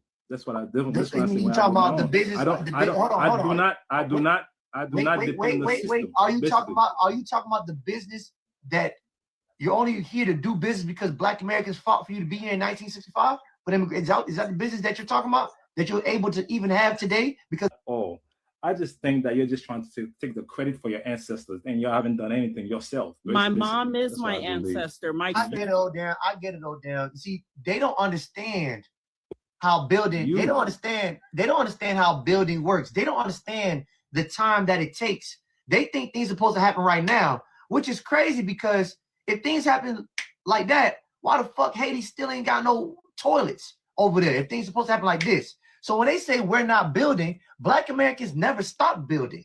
There's a series of things that happened in order for us to get here to where we're at today. And we're still here. So I understand Haiti only has 1804. After that, you niggas went ghosts. Y'all didn't even create a pencil sharpener. You niggas, since 1804, you didn't even create a pencil sharpener. So you don't understand the building blocks and the process it takes to build. Everything's supposed to look like bam. But if that was the case, why the fuck Haiti ain't built right now? I'm not understanding. Talking about we're not building. Play is very interesting because all y'all participated in it. Not one of y'all came to America to help fight with Black Americans. You came for yourself. In America, there's only two groups of people here, or ideologies: white America and Black America. If you're not helping Black America, you are helping white America, whether you know it or not know it. And I have no problem with that, but I have a problem with you not taking accountability. What you think about that? Yeah, that's the truth. I mean, when they get there, I built this, I bet you came, right? It's like the ball on your ancestors. It's like, hey, when the civil rights bill and all that stuff was signed, I was 2 years old. So let me talk to him. Be like, look, dude, you are in this country on the good graces of the sacrifice of my parents, my parents, my older brothers and sisters that were of age, that were born in the 40s, okay, that were in their 20s. I was a oops baby, Daddy came home, mama said, guess what? And he had that look on his face like, fuck. But anyway, so I'm like, dude, don't come here and make like, you all are trying to get all your whatever you want to get here. I tell you what, you want to impress me? You know that gate between the DR and Haiti? Go crash that motherfucker and go over to the Dominican Republic without getting shot. You want to impress me? We actually got a border. Yeah, I know. Y'all got a border gate. Try to run your ass across that one. You want to impress me? It's so crazy that we extended the little trench, like a river, if you want to say. Yeah, y'all need to put some alligators. Y'all need to put some alligators in that motherfucker too. We extended it in our side, so it's like it'll be a little bit tougher for them to. Yeah. And then now, if you look back, God damn. This is you look back. Look back to the early 80s, right? Look back at the early 80s. Was there AIDS crisis in the DR? Nope. It was an AIDS crisis in Haiti, though, wasn't it? Yep, sir. Yep. Because you had these Europeans going to Haiti. They had nothing to sell but booty and Gucci. So you had those do funnies going over to get their doggone booty on and spread all that through the Haitian population. And then they came to Miami and They didn't even doggone report those cases because they were illegals anyway. So they could only count them after they croaked because of the selling the booty for a bag of rice.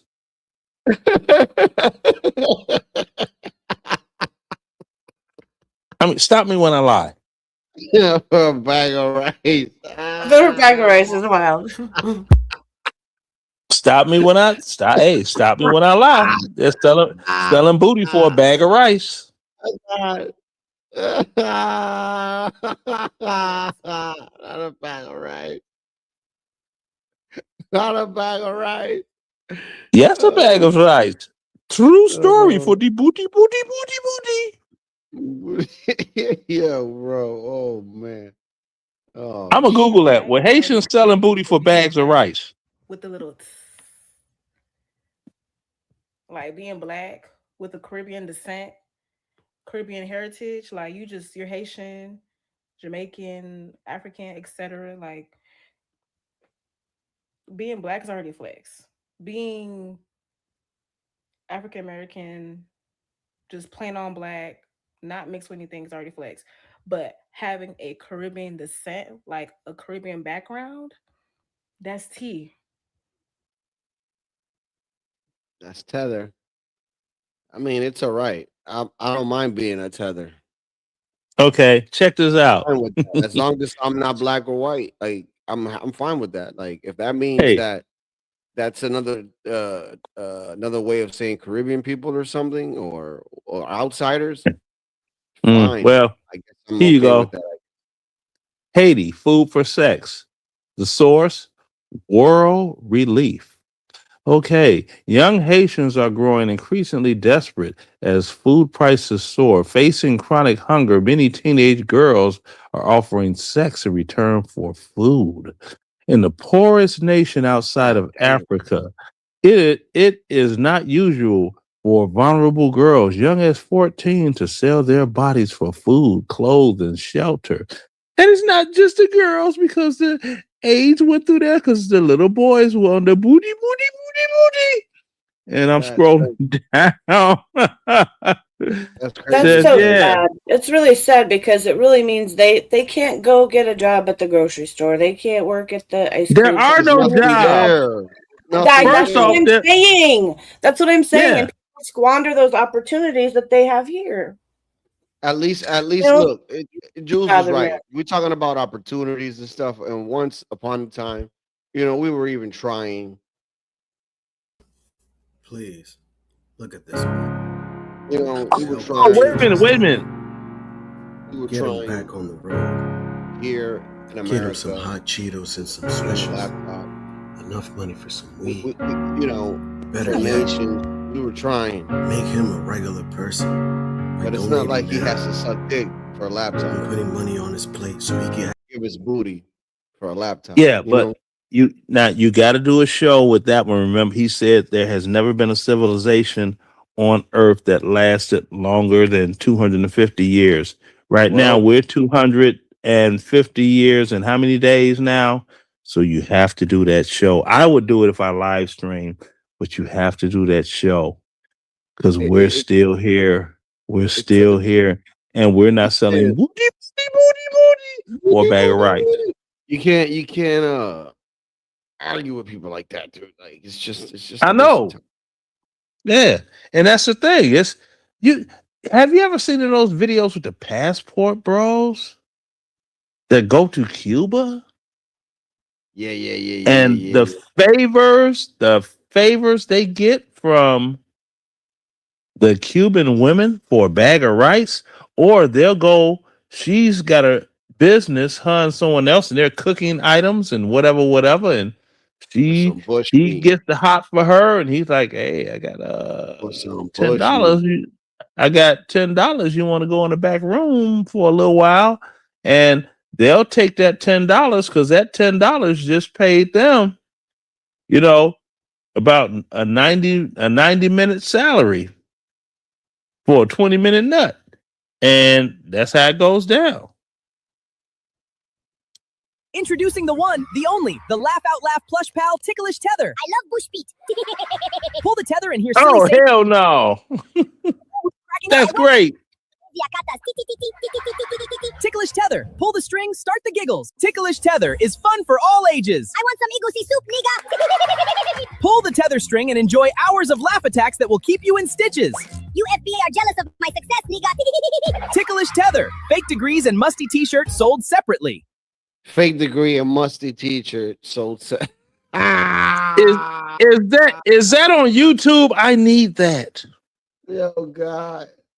I need that. I need that. Is that on YouTube? Because I don't have TikTok. No, that's X. X. Twitter. Oh, used to be yeah, okay. I'll put the link on. Well, hell, wait a minute. No, you know what? No, the show is going. I can't. I wish I could screen record clip. I would have clipped that. I may just, rewind a little bit of the show to this point, you could just go and then back. just manually record it on the phone with the computer monitor. And let me see, how long is the show? 2 minutes, 2 hours and 45 minutes. What browser do you use? Say again. What browser do you use? Google Chrome. Okay, well, there should be an extension for totally awesome screenshot, and you can take a clip. You can just take a screenshot. It's pretty handy and it's free. Oh no, screenshot. I'm talking about the whole video, but I'm going to write down. You could do video too. 245 TEATHER. Yeah, I got it written down. I'll go back as long as this video is up. I'm going to go back. I gotta have that one. Heather. Musty t-shirt and fake degree not included. Oh, there's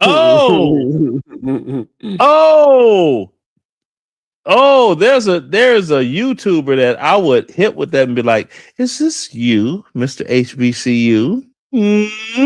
Booty. Booty. Yeah, that's it. It's like, man, I wish you over there selling booty for rice.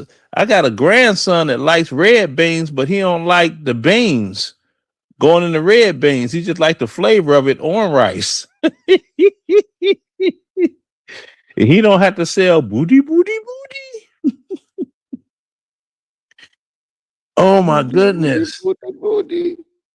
Yeah, it's a trip. And then,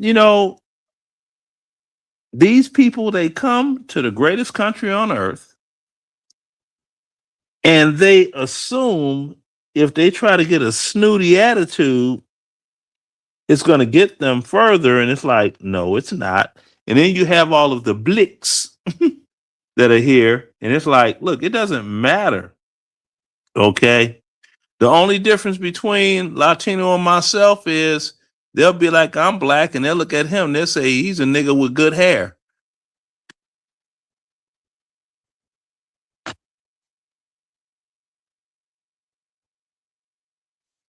He must have went to walk the dog again. See, Nah. I'm back here. Okay. Okay. I was wondering. But yeah, but that's the thing though. It's like, look, everything in this country is about race. And that's one of the joys that I love about this country. Everything is about race. Everything. I love it. What is that? Ooh.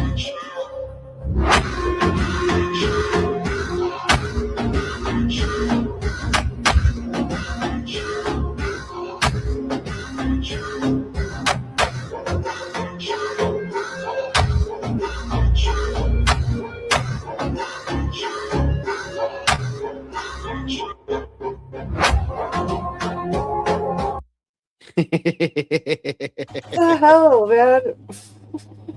Is that one of those dot heads? It's like, man can't show weakness, bro. Yeah. Yes, I mean it's a trip, but I love it. It's America. America is the best because you have You have like poor white trash whites that they actually think that there's something. I'm like, the only difference between you and a ghetto Wakandan is you live in a trailer park, they live in a housing project. Both of you all have the same economic status in this great country of ours.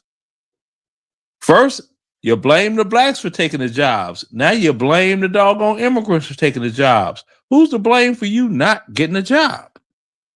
Roll that back. You know what I'm saying? Roll that part back. And I put it out there and I love it. It's the absolute, it's the best.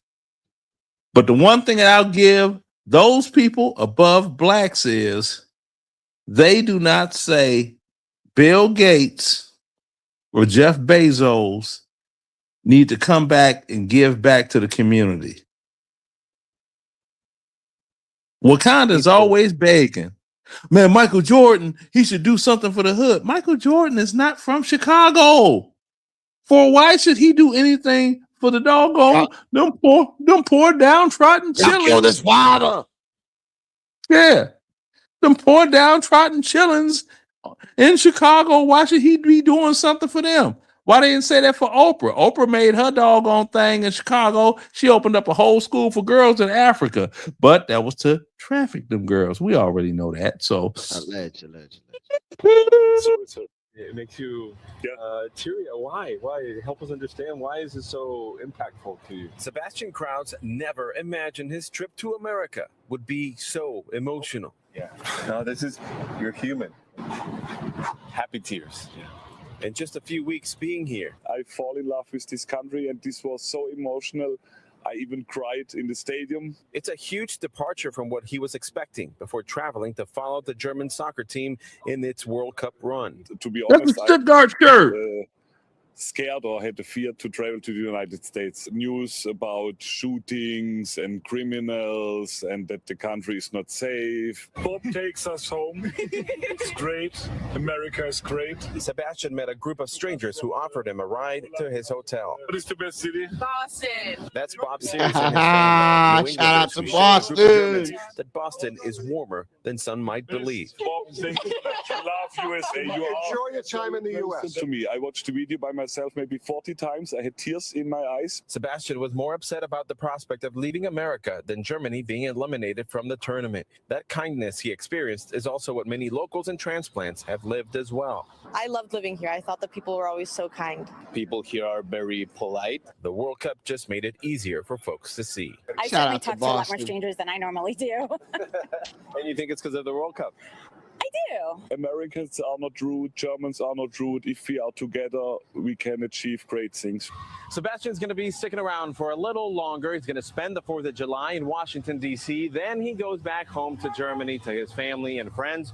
He's going to be telling them all about our country. And as for our Good Samaritan Bob, I spoke with him over the phone. He says that he's just trying to pay back all the kindness that he received when he traveled the world. And he agrees New England and Boston are actually a friendly place. Yeah. Yeah, I would. Cousin Sebastian. Yeah, see, he would have been out there. Don't give me a second. For those that say that Boston is racist, fuck you. Yeah, I would have seen him out there and been like, Wasser Schloss. Hey, yeah, come, we go. You need ride? We go. No problem. He's like, oh, Germany, yeah, Stuttgart, Esslingen, Weiningen, Kaiserslautern, me, all over Germany. Long time. Instant bond of trust right there. Instantly. And it's been like, oh, right there. So, but I'm not your average every day, which I should be. And it's ridiculous. I would be telling these doggone hood hellions, why don't you just join the military for 3 years? And when they say what they ask you, where do you want to go? Tell them, I want to go to Germany. I want to go to Korea. I want to go to Japan.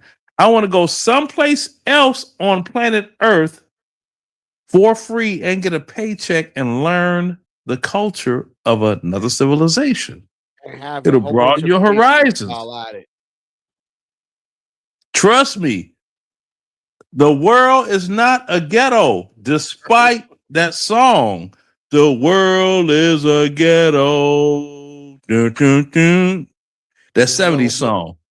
And have a whole bunch of babies, Leonard. Hell yeah. Shit.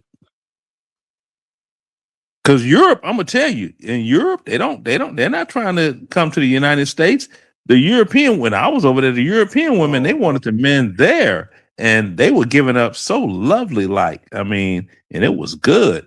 You go over there after a month, you be doggone screwed out. You be like, can we just have a drink at the bar and talk or something? Because the women over in Europe, they were just as sexually aggressive as American men.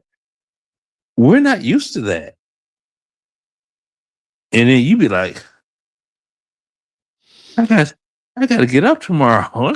No, you be feeling like a little bitch.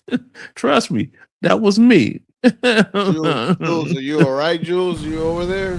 So, Sarah, what's going on here? Sarah? Sarah? She won't answer you. Or she can't. This is the way it's been since she started smoking pot. She's all lazy and boring and... You know, we used to have so much fun together. And now? This is what we do.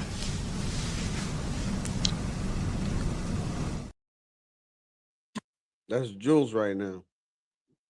Oh, wow. You know, and that's one of the things. I never knew why they called marijuana pot. I don't know. Me either. Now I could understand. Like in a pot. Right. Now weed, I guess I that could was white people understand. code. Yeah, weed, I could understand because it grows like a weed. It grows outrageously outrageous. Just like a weed. Or grass, due to it being green like grass. See? And I'm surprised they didn't call it tomato, because if you smell a tomato plant, it smells just like a bag of weed. The tomato plant, you know, if you all haven't done it before, you see a tomato plant, go and sniff it. You'll be like, ooh, that smells like good weed. I hope you didn't try to smoke tomatoes now. No. I grow tomatoes. I don't smoke the plant. I grow tomatoes. Okay. Man, you know, when you the same, but okay. Okay, you don't. But when they now look, the bet when you're cooking and you can go in your backyard and you can get the vegetables you want fresh out your backyard and cut them up and put them in the pot with you, and that's the best. That, oh my Lord. You almost make like the sound of I can't grow anything because I got rabbits, dude. And these rabbits in the backyard. Oh, okay. Yeah. Well, you gonna cook one of them? You can cook them? Nah, I dude. Hey, I mean that's Mike good Tyrone too. will make you some great rabbits fresh. too. My wife, we don't eat rabbits, but I just want to grab the tutu real quick and just put in work. Okay, because I tell you, if I had chickens, I'd be eating eggs, and they get to a certain size. I have an 8-piece fryer, 8-piece fryer, fresh fryer. My wife is like, "Don't kill him." I'm like, "Oh." I'd be like, "All right." Let's say I invest in a garden and stuff, and then like I'm gonna be mad because like, dude, we grew some cucumbers, bro, and we were like, "Yo, where the hell are the cucumbers?" We only they found got one baby. Yeah, they ate them. Yeah. That's why I don't try to grow those no more. Motherfuckers, bro. So and check it out, bro. I take out a rifle real quick. Just sit there in the backyard. You'll never catch them. Oh yeah, I would.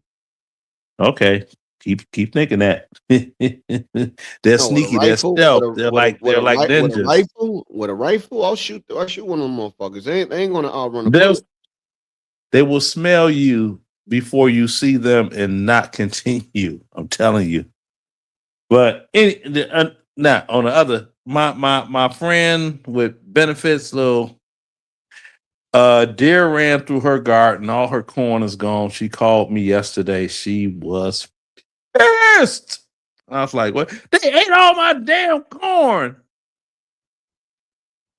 It's like, I thought you had a fence around it. They broke the fencing.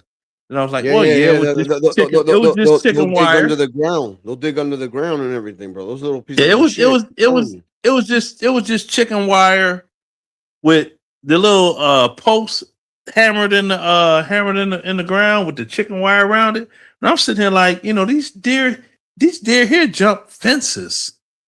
You know what I see a lot? What I see a lot is people with like little tiny greenhouses, and I think that's the reason why they have them. Is so to prevent these fucking rabbits. Yeah, they can lock the greenhouse up. And another thing down here that's bad is you have some people that they learned the hard way. You don't leave your children in the backyard playing unless you have a security fence 6 foot or above around your whole property, because we have coyotes down here and they will snatch a baby and run off with it. With coyotes and coyotes. I saw oh, it was so cute. I saw a fox the other day. Oh, fox, okay. Man, first time I seen a coyote, but I jumped on top of my car. And the sad part about it, this is the sad part about it, right? I was strapped. You want to know what's crazy? Me and my wife, we lived in this area, and then we were on our way home, and we seen a coyote, and then like 2 days later, the fucking coyote pops up in the news. It's like, we looking for this. If you've seen this coyote, and I was like, babe, that's the same coyote that we saw the other day. Yeah, walking in the street causing traffic. Because it's a trip. Because when you see it, first you think it's a dog. Then you be like, it's not a dog. That's a big ass dog. Then you look at the tail and be like, as soon as you see that tail, you be like, they ain't no goddamn dog. Then you think it's a wolf. You're like, well, is it a wolf? It's not big as a wolf, but it's bigger than a dog in that bushy ass tail. And I'm like, what the hell is this? And it's a coyote. I seen wolves coming. Yeah. One day, coming one day out of my job. Well, not coming out of my job, but I had like 2 hours left, right? And I decided to, this is a place where I usually park, like in the suburbs, to go smoke and stuff, right? And I just turn off the lights, smoke or whatever. And I shit you not, like I did not see the mom or the dad, but what I did see was the little the little wolves, like the little cubs or whatever you want to call them. The cubs, yeah. Yo, it was 2 of them, and they were just walking around. I was like, oh shit.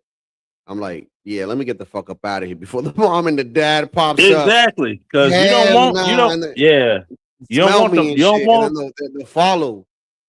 Yeah, and I work too close to the. I'm like, nah. Exactly. I dip, dude. Fuck that. Because and don't be one of them. They didn't got your scent, and then we gonna snap all his ass off. Just keep on going. Because if you drove home, that's the only thing that'll like a white save lady you. and be like, "Oh my god, they're so cute," and get out of my car and pet them and shit. Fuck that. Maybe that was a fucking trick. Yeah, things are fucking smart.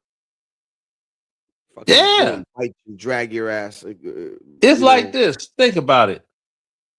Any big crazy white lady, any mammal that can survive in nature like that for generations and generations and generations, that's not a dumb thing. You could get some dogs or cats and let them out in the wild, and they are assed out. They're gonna be a stray hanging around people trying to get food because they can't take care of themselves. You get them other ones, they get out there, they gonna handle their business. Bro, I had a little long-haired chihuahua in this place that I lived. I used to go out with it, and I used to like let it, roam free and run around and shit.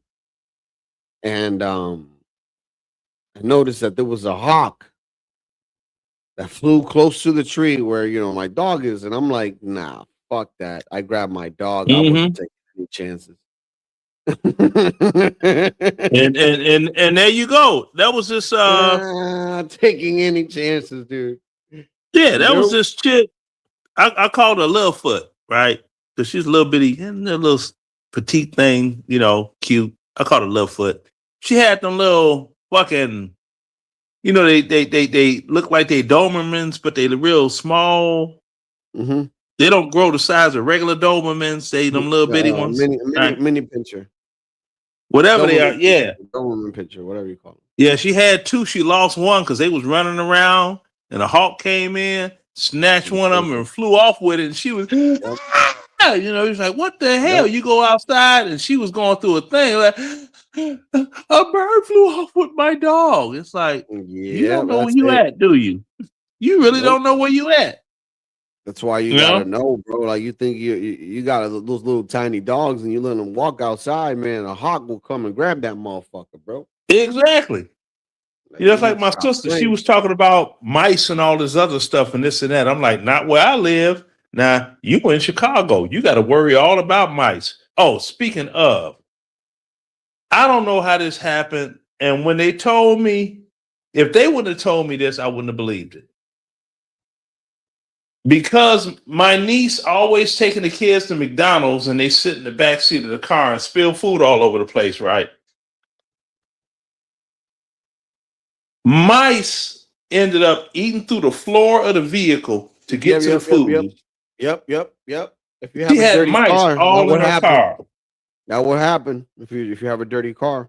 Yep. She had mice in her car. I was like, you got to be freaking kidding me. Wait a minute. This is the child of a woman that will not grow a plant on the patio because you grow plants, they attract mice.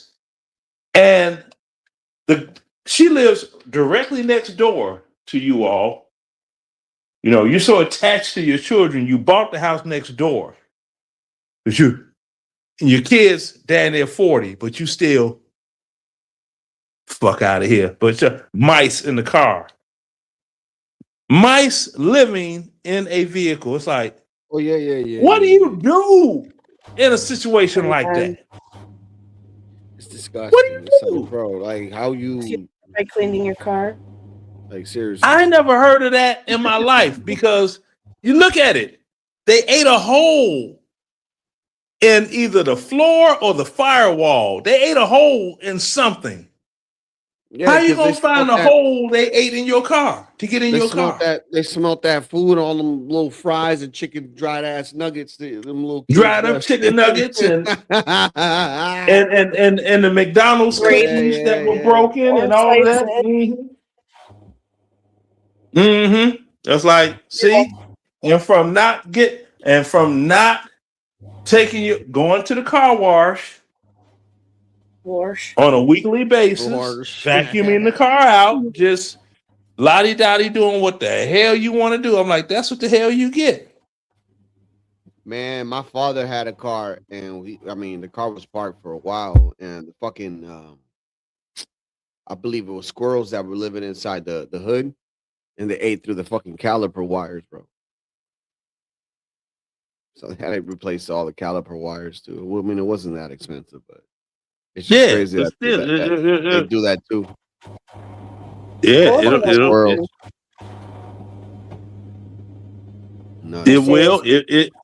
it will happen. I was just like, I never heard him like, and you talking about you don't want to move south because of everything's to do with mice, but you got mice in the car, but the next door neighbor, Bobby Jean, has my love 27 stray cats all around her house. They keep coming. Yeah, because she's probably feeding them. Why aren't they eating the mice? Exactly. That'll show you how it's. There you go. Now, note. Let me give you the breakdown. Do you, Jewel? Do you know measurements by any chance? Like visually? I mean, this is okay. You mean conversions? I mean, I know some measurements.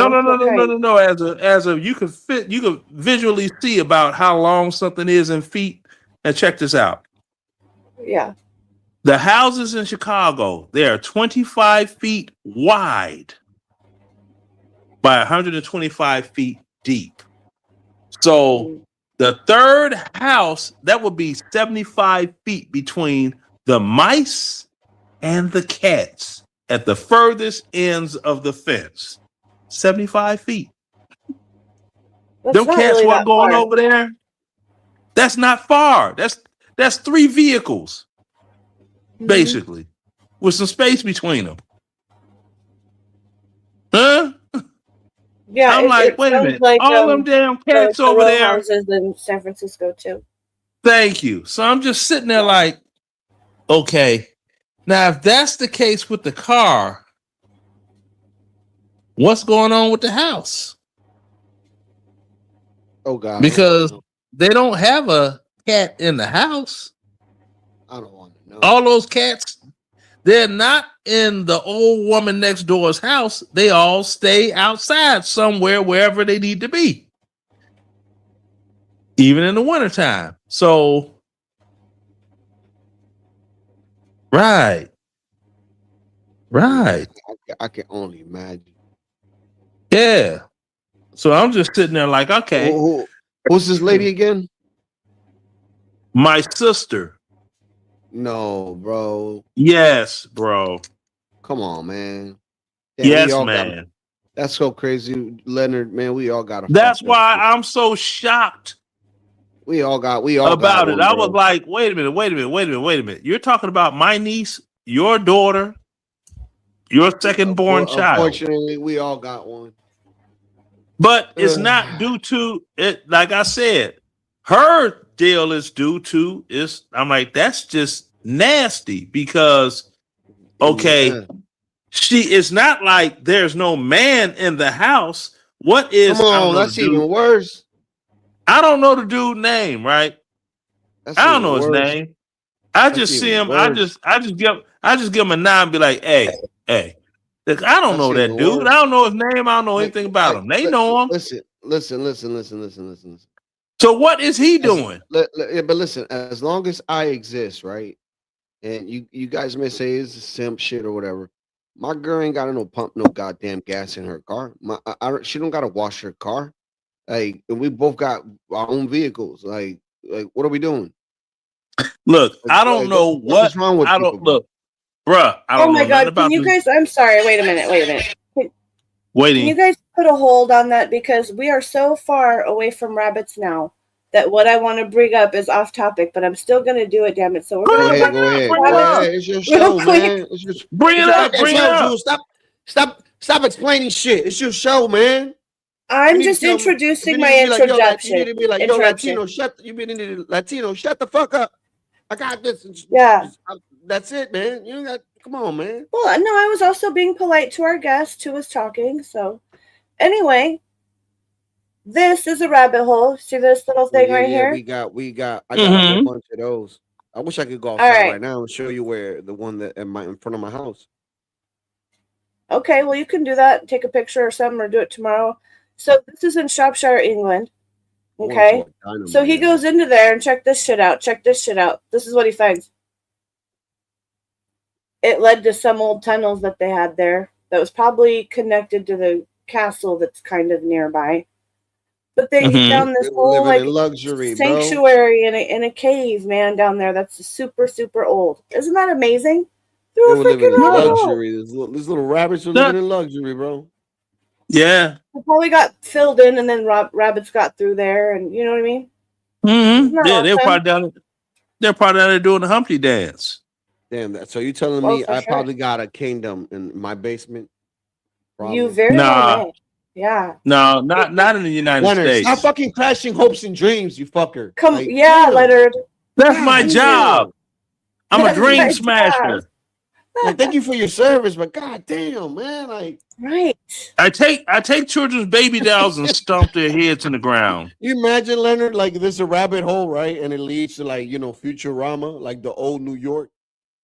Yeah. With the sewer people. Oh, wait a minute. You talking like the movie Escape from New York when they went to the Forbidden Zone and it ended up leading to the subway. It was like a sewer people and shit.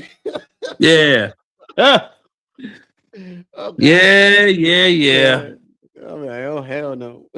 And then you see Jules, you see a whole bunch of rabbis and stuff down there. Yeah, because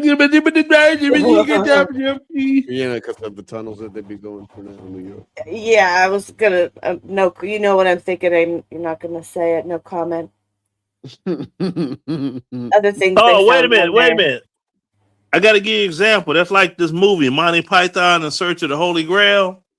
When they had those priests out there walking, they were like, "Oh,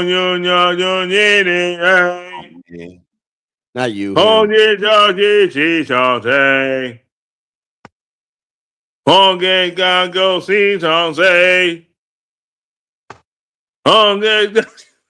got to see the movie. You got to see that movie. If you haven't seen Monty Python in Search of the Holy Grail, you haven't lived. I think I've seen one of them. I can't remember which one though.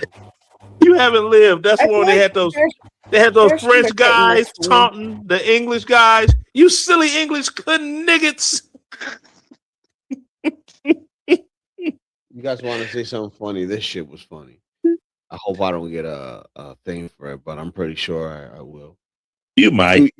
Usually when there's movie clips, and as long as it's like somebody writing on top of the film or something, all right, you could sometimes get away with it, but sometimes most of the times you just can't.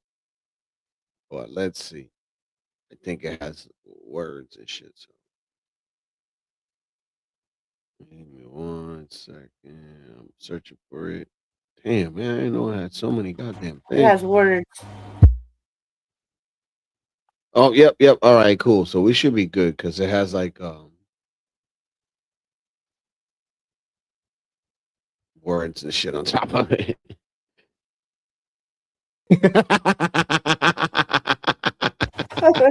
Wow. Take it back. Yeah. Somebody on YouTube, they're gonna get upset and they're gonna click that button and yeah, you're gonna catch it for that one. Yeah, but hey, LT. We didn't make that video. It don't matter if you made it, you played it. So check it out. LT. Yo, what up? That is under fair use, section 107 of international copyright for commentary. Okay, and all that education shit sounds good until YouTube removes your channel like they removed mine. Now, Hey, I'm just LT. real quick. I know, LT. You know like Italian guys, not girls, guys. You know any of them? Yeah, I've gone to school with a couple. Okay, like name Anthony, right? Yeah. Yeah, they call him Tony, Jeremy, right? Jeremy, Anthony. Yeah. You know why you knew so many Italian guys named Tony? See, when they were riding on the boat to Ellis Island, there was so many of them that their mamas wrote to New York on their arm.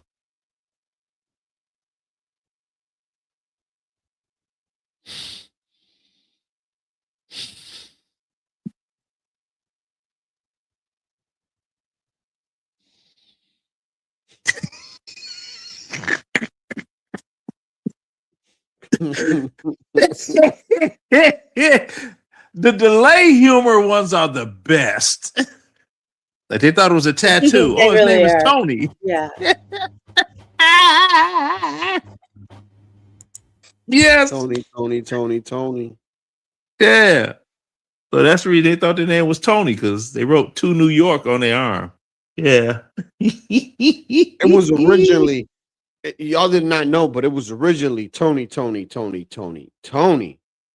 But, I didn't make it in the group, so it just became Tony.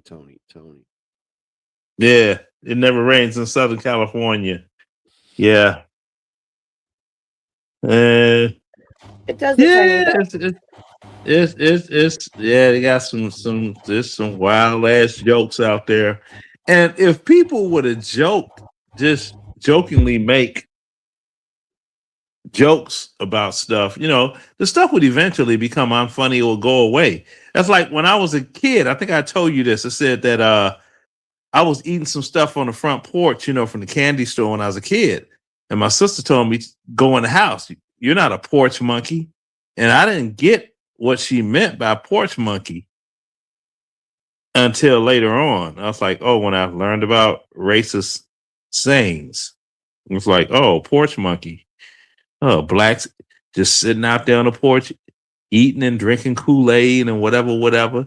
But if you look in your lower residential areas, what do you see? A bunch of chairs and furniture to sit on as they watch life go by. You ever notice that? Oh yeah, the projects.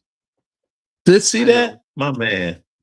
I know. When I was So taking my there, when I was having summer jobs all the way through how old was I, from the age of 14 all the way through the age of 17, having these summer jobs in my summertime.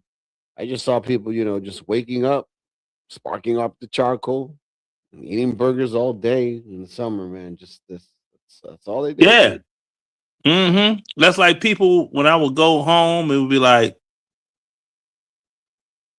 when you coming over? About 10 o'clock in the morning? Yeah, I'm gonna be over there before niggas wake up. Because when they start waking up at noon, I'm in danger. So that I'm gonna be gone.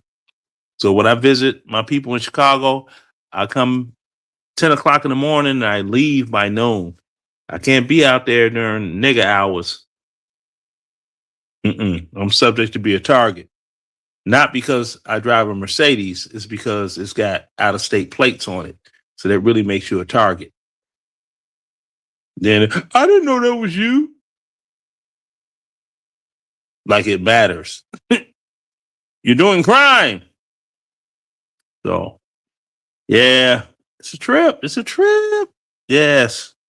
But I could appreciate, growing up in that type of environment, and leaving it and seeing the whole world. Because one of the things I think back to my childhood that people find funny, they think I'm bullshitting. Like I used to watch the Brady Bunch on TV, and I used to think that Nick at I Night, thought man. that house was a house they just made up where they did TV shows just for the TV show. They didn't have real houses that looked like that.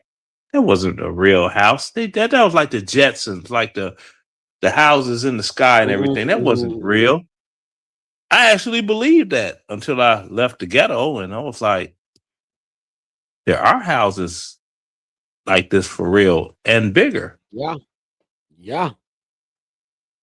And that made me think. You want to know, like, there's these programs that like not programs, these field trips that they used to do. They used to take us to like a university, right? And then they would take us to, like, what is it, like the dean's house or one of the houses of like one of the people that work at the college or whatever, right? And we tour there or whatever. And you get to see how these people live and shit. And bro, like, man, oh man, dude, at a young age, I seen this shit. I'm like, no, this is not in movies. This shit is fucking real life. Yeah. Like, yeah, bro. And I've always said I'm gonna get me a big house. Yeah. Me, I was there, but then, it's like it's just me now. So I don't really need that much house. But the house, amazingly, that I do have, this is larger than the house I grew up in.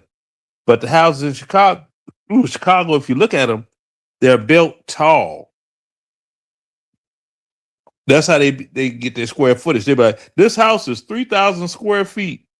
Yeah, but the house is a 4-story home because the lot that it sits on is 125 feet from the front to the back, 25 feet from right to left. So you do the math. 25 feet from right to left. How many stories do you have to have to end up having a 2,000 square foot home? Stop playing. That's why they advertise them homes on the real estate market. Yes. Home, 5 bathrooms, 3 bedrooms. 5 bedrooms, rather, 3 bathrooms. Yeah, it's a bathroom on the 3rd floor, the 2nd floor, and the 1st floor. And you might get good if they install one in the basement. Then you've got 4 bathrooms and 3 additional bedrooms that are 12 by 12. See?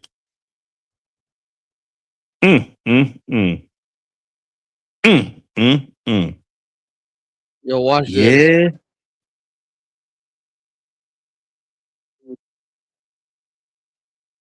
Talking about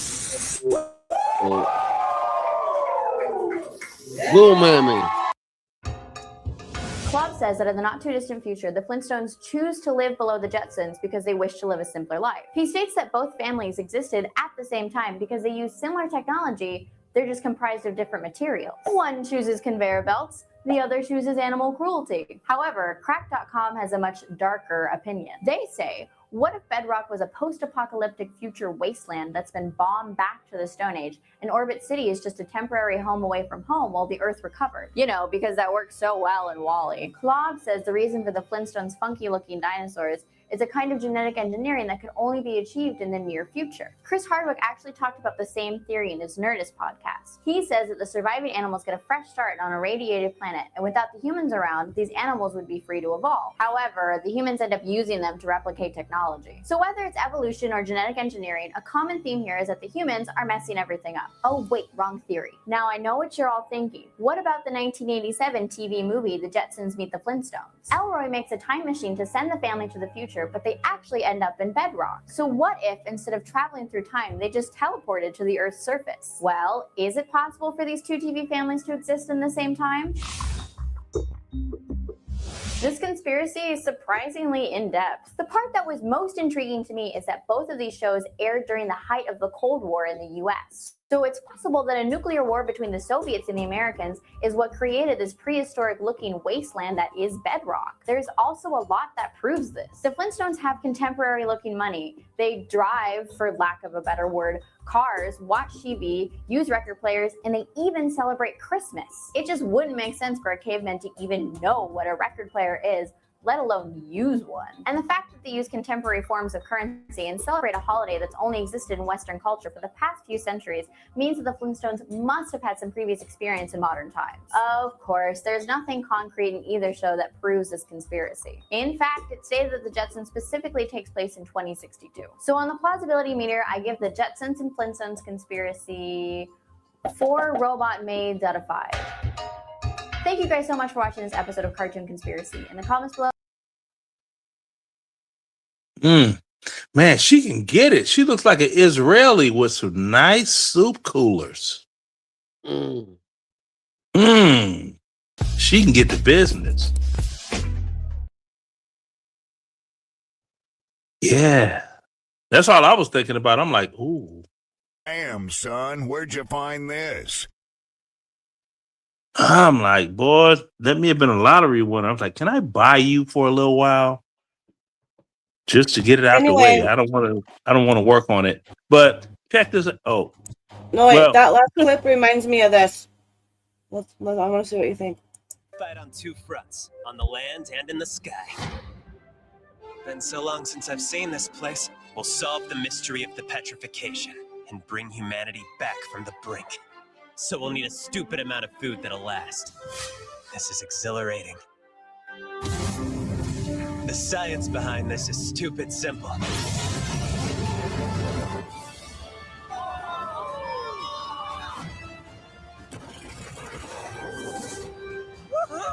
This is my finest work! So how about it? Up to the challenge, oh great captain?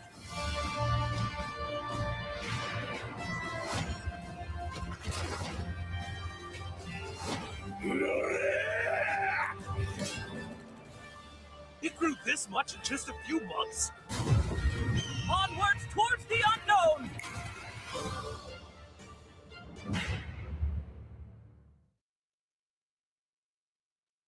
Anyway, the whole premise of that show is everything and everyone was turned to stone. They are reviving humanity using uric acid from bats from a cave, interestingly enough. and they do end up recreating civilization. So there's a theory that something like that did happen in the past, that we aren't like the first go around, so to speak. You want to see something interesting when you get time to watch, because it's too long to run like on your stream. Pull up the animals of Chernobyl. Remember the nuclear thing? Yeah. Look at that area. There are people that are living there that they're growing their own plants and everything and all, and they're doing well. Although they said this can't be inhabited for another 200 years. Well, there are humans that have proved them wrong, and they are testing Chernobyl, radiation free. Yeah, I know. They lied to us. They lied to us about the radiation. But I don't know about that they lied to us about radiation, but I do know there are people that are living there. I think they took a whole bunch of iodine supposedly to help with that. Allegedly. The fallout spread all across, European area, and militarily they, it's like my son's mom won't talk to me, but whatever. I can't donate blood. I don't think she could donate blood. And once he joined the military, he's on a national not even after he joined the military. When they did a blood thing at his school, he was not allowed to donate blood. His name is on a non-blood donor registry. And I'm like, okay, why is that? And I had concern about her other two children that aren't mine, but being the bitch that she is, she doesn't want to talk. So I'm like, okay. So if your children end up getting doggone, you got daughters, right? So if they end up with green goblins crawling out of their assholes, you probably could have prevented that. So she'd rather just be in denial, so she wouldn't tell you what it was? Yeah, she wouldn't tell me anything. She, and we were both in Europe at the same time in the military, and she don't want to talk about it. And I talked to her mother and told her mother about it, and she said, okay, well, at least I said, yeah, well, at least you know what I'm saying? You seem to be the only level-headed individual in the whole equation of things. But, you tell me a reason why two people that family is otherwise healthy, two people end up on the no donors list, no blood donors list, the National Registry, and their child. She has two other children. I'm like, are they on the list too or no? And what brought that to mind, there's a woman, we used to be friends. We never did date or anything. I was talking to her about this, and she said that she had a ex-husband, father of her daughter, who was in Germany when I was over there. She was a postal worker, and they had a blood drive. And when they had a blood drive, they said she couldn't donate, and they called her into the office. She thought it was because she was pregnant with their now child. Said no, they brought him up, saying he's on a no blood donor registry, and since they had she was actually pregnant, is something with that she can't donate blood. So now she's on the national no donor registry. And we're not being told about this or compensated financially from the VA. And I want to know why. So, but they still didn't tell her why? They didn't tell.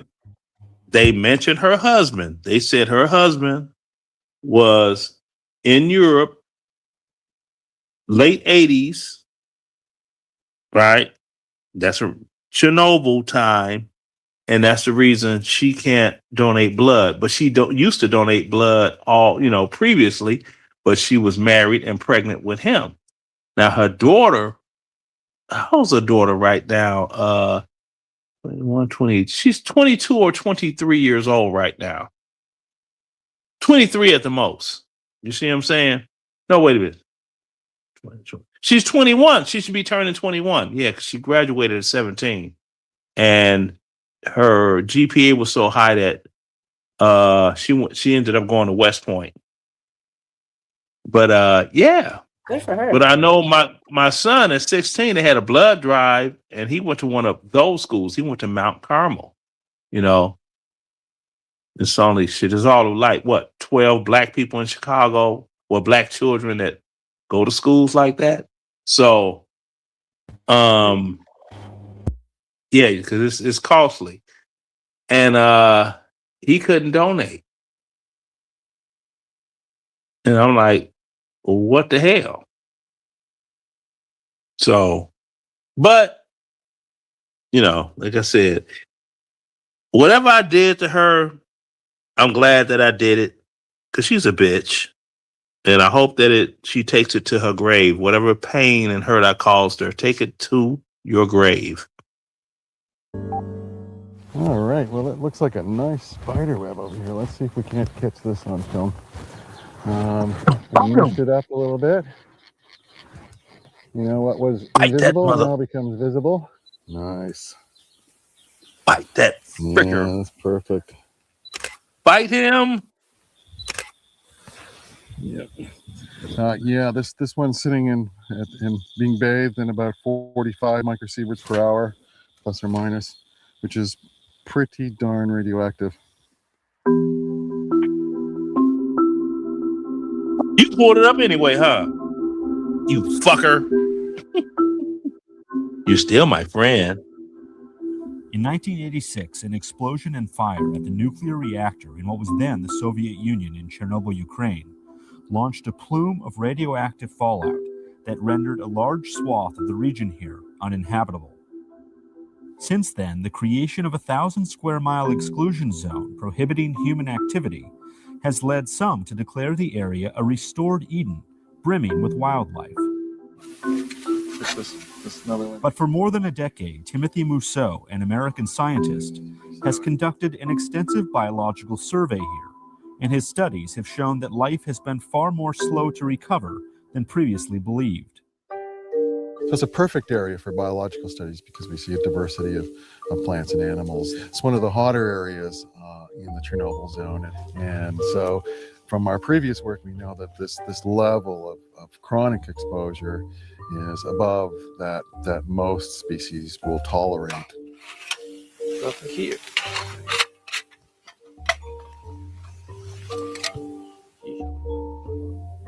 This year we've been looking at the small rodents, we've been looking at spiders. Earlier this year we were here working with the birds. We found that the abundance of many species of birds are depressed in these areas of high contamination, leading to an overall decrease in the biodiversity on the order of 50% fewer species in hot areas than there should be if there wasn't radioactivity in the area. Mousseau says he has seen much higher frequencies of tumors and physical abnormalities, like deformed beaks among birds, compared with those from uncontaminated areas. He has measured declines in populations of insects and spiders, and yet in a recent paper released last month, Mousseau has also shown that some birds here may actually be adapting to high radiation levels. So these are special digital audio recorders that are designed to pick up the high frequency sounds that bats produce while they're echolocating and flying around and trying to capture insects. And by the frequency of calls, we can get an idea of the abundance of bats. Yeah, look at these mushrooms there. Let's see if it goes up. Well, look at that, eh? Hey. 43. So 42, 43. So, yeah, this mushroom is definitely much hotter than the surrounding areas. The legacy of Chernobyl, Mousseau says, can be seen not just in animal life. Cut trees here show a dramatic change in the color of their rings, exactly in 1986. It occurred to us after visiting Fukushima last year that some of the spider webs looked a little strange. And so we thought we would test that hypothesis in a very scientific way by capturing images of as many spider webs as we can find in hot and cold areas of the same kinds of species, to see if there's more variability or less structure to the webs in these radioactive areas. It can serve as a biomarker of the background radiation. We're in the town of Chernobyl, downtown Chernobyl as it were, and what we found is that the frequency of aberrant color patterns on the backsides of these bugs is directly proportional to how radioactive the area is. The one on this side is relatively normal, and then you look on the other one and you see that the black spots are kind of fused together. Rousseau's work in Chernobyl will continue for years to come. He's extended his study to Fukushima, Japan, and hopes to shed a brighter light on the lasting effects of radiation on biological systems, including humans.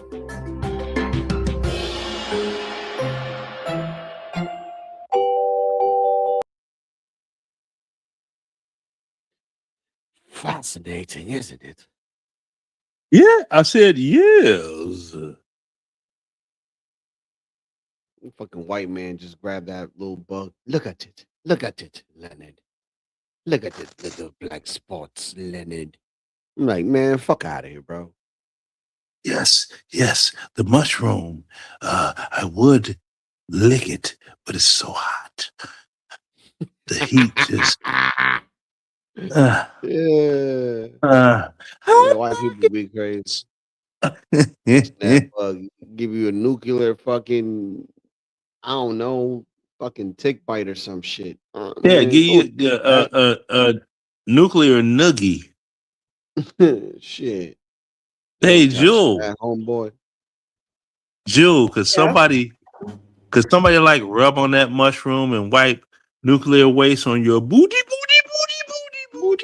Jesus Christ, Leonard. Move along. I can't.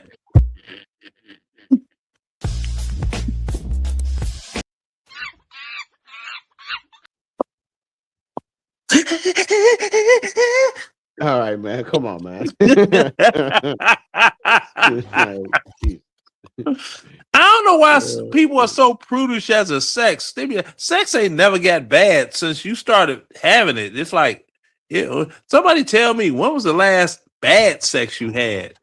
I mean, if it's non-voluntary, it's bad, but long as it's voluntary, it's great. I don't talk to other men about very much sex. I mean, a little bit. I'm not asking you to talk to me. I'm not asking you to talk to me. You don't have to be specific. That's just how I handle people. Okay, I asked a general question. Look at little. When has sex ever been bad? As long as it's voluntary, sex is great. Look at little Wayne. Come on. One. I'm calling niggas out like the umpire. 7. I'm a clown in the pussy, so I slammed the butt is inside. Anybody say? Yo, dead this. One. Yo, who did this? What the hell is that exactly? It's supposed to be Lil Wayne. That's who? Lil Wayne. Look. Oh, okay. Oh, that's believable. That was hilarious. That's believable. Yeah, that's believable. It's these wings. So yeah. Hold on. It's accurate. Yo, the booty people gotta go back to Haiti, bro. Over. See that? Nah, he twisted. He's gonna be talking about, well, we was on the booty. You know, they gotta go back. You know? Yeah, go ahead and sell booty for rice, you know. Yeah. What kind of rice you think? You think it's like jasmine? No, it's white rice. White rice, long grain. Yeah. Long grain. Yes.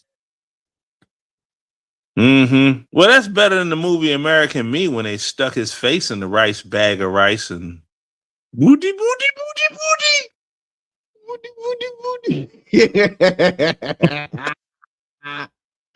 I get with your dumb ass, bro. booty. Oh my lord, bro. You know what? If I keep on, Jewel is gonna not be my friend. That's what's gonna. She just can't stand. Well, not she can't stand. She doesn't like because I'm so sexual, and she just can't. It's No more than I'm such a sexual guy that women just don't understand my sexuality with the sexiness on my sex because I'm sexy See, no, like we that. understand it. And if you're more in like, the lustful side of it rather than, the spiritual love side of it. I want. Oh yeah. I'm like Tina I hear Turner. about $40 hollers and. Yeah. They talking about Hey, what $40 Tina hollers. Tina Turner said what love got to do with it? Done in 4 pumps. Well, she's Yeah. normal. Tina Turner said love Okay. is nothing but a We're just on secondhand different- emotion. We're just on different sides of the spectrum. Yeah, Tina Turner said, "Who needs a heart when a heart can be broken?" No, love is the energy of the universe. God is love. Bro, okay, you can. All right, Jews don't want to talk about no full grinds in the pump. Exactly, because I don't think. I don't think. Now I got to give it up to God because He knew what He was doing when He made that pussy because it's just so good. Okay. That's got to be women got to be made of God because it ain't nothing that could be that good. I mean, you can win the lottery and still it don't beat getting that goosey. It just feels so good. Shoot, made that dude cut his ear off, didn't he? What's his name? Give you Prove his love. Oh, yeah. That wasn't the proof of love. He was pussy whipped. Yeah, fuck that. I tell you, get some pussy beats being in the war. I've done both. which doggone room you think I'm gonna be standing in? Here's this rifle and go out to fuck you. Here's some rubbers. I'm trying to remember what day it was that homeboy Stanley came up. Do you remember that dude? Yeah, that dude. He's so. Do you remember that day, Jules? He's so sensitive. Just can't remember. Stanley just the night that my man talked to him. Yeah, what day was that? Was he trying to date your man? 1 second. Can't recall, dude. Well, I think it was last Wednesday or Thursday. I don't know. It's like if you listen to Stanley's voice looks like he walked like this.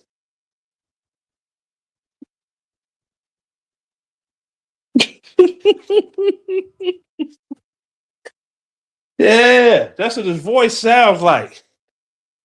It gotta be this one. Yeah.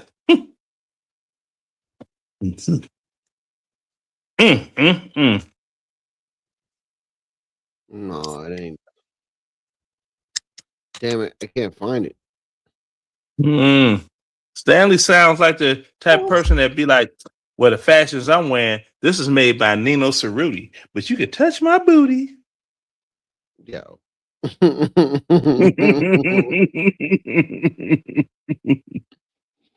No, you didn't. That's what's crazy wild. Or now that I just thought about something. That inmate Fleece Johnson, he got famous about booty. The word booty. He got famous off of booty. The word booty.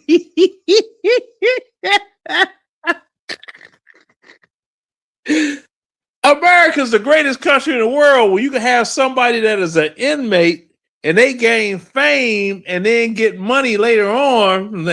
Booty. is more important than water. Booty, more important than her. I like booty. He made it to the Boondocks cartoons. Yeah, for real. Booty's more important than water. I'm like, bro. Nobody remembers anything from that NBC prison, whatever documentaries did. Nobody remembers a damn thing, but everybody remembers Fleece Johnson. That was so outrageous. It's like, and you knew he wasn't lying because it was so out there. It's like, yeah, that's got to be the truth because,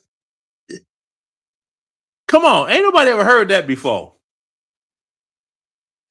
That's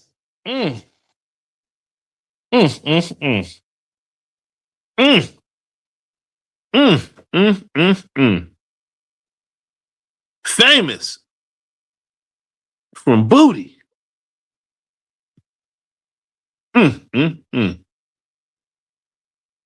Damn it, Jimbrowski. Yeah, but if I could entertain you with something. Go ahead, because I'm about to be out of here in like. But wait, real quick, Latino, what's in the back chat? The link for the one. Did you hear me? Dude, there's Stanley. Stanley's in here. Booty, booty, booty.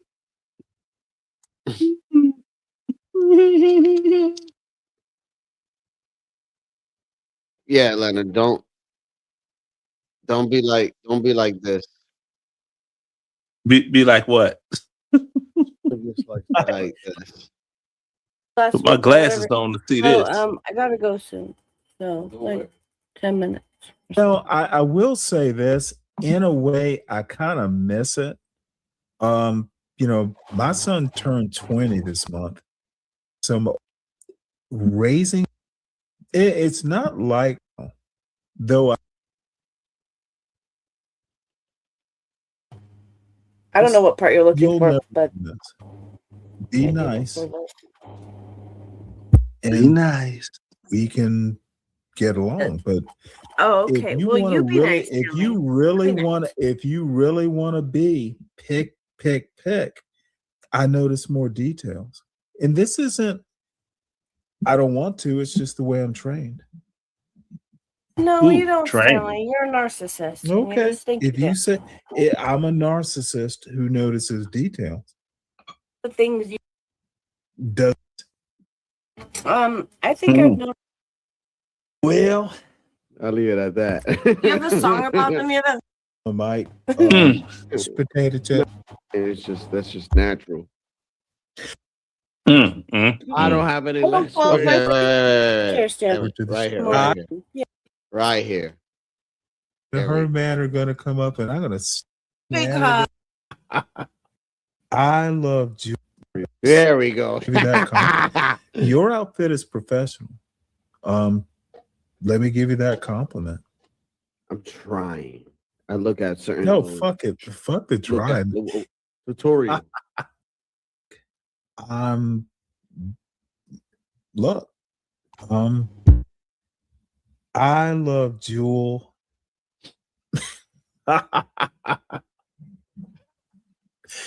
And she and her man are gonna come up. She and her man are gonna come up, and I'm gonna steal her from it. Oh, I kind of like that. Kind of like the way I think her thighs look. Oh God. Oh God, dude. I'm about to end this shit. Oh my God. Anyway, it's time for me to go. Now you got it. Yeah, man. What was that about, Jules?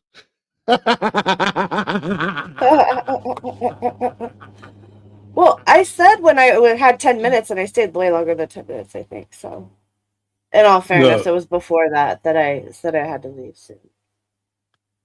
Stanley tried to have whatever going on with a real woman. He's about to take you from your man. He's about to take you from your man. Don't be sorry, Stanley. It's fine, Stanley. It was hilarious. He's about to take you from your man. It's good content, Stanley. Yeah, well, I could. This would be a woman's kitty cat when Stanley goes at her and tries to actually have sex with her. You know, you're so beautiful. I was thinking maybe we could. That pussy gonna close like a rat trap.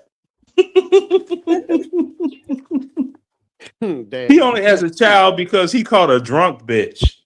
Oh, come on. Oh, that's not nice. Come on. I'm not nice. Yeah, but I'm not. Nah, I don't do Yeah. This- Now, if he was in Haiti in the 80s for a bag of rice. Oh, God.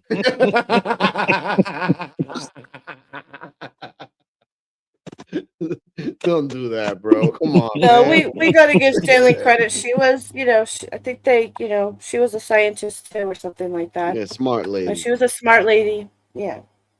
Yeah, she wasn't smart enough to know she was laying with a homosexual, but that's all right. Oh, come on. Booty, dude. booty, booty, booty, booty.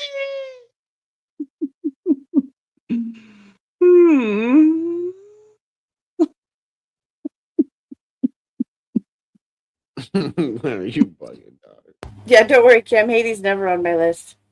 Never. Yeah, never. Me neither. I don't want booty rice. Yeah, there you go. Mm-hmm. You imagine somebody Yeah. inviting you over, feeding you rice, and they're like, "How?" And you're thinking, like, "Damn, did they get this rice by selling booty, booty, booty?" Well, hey, don't go to the Philippines. They got yellow rice. Oh God.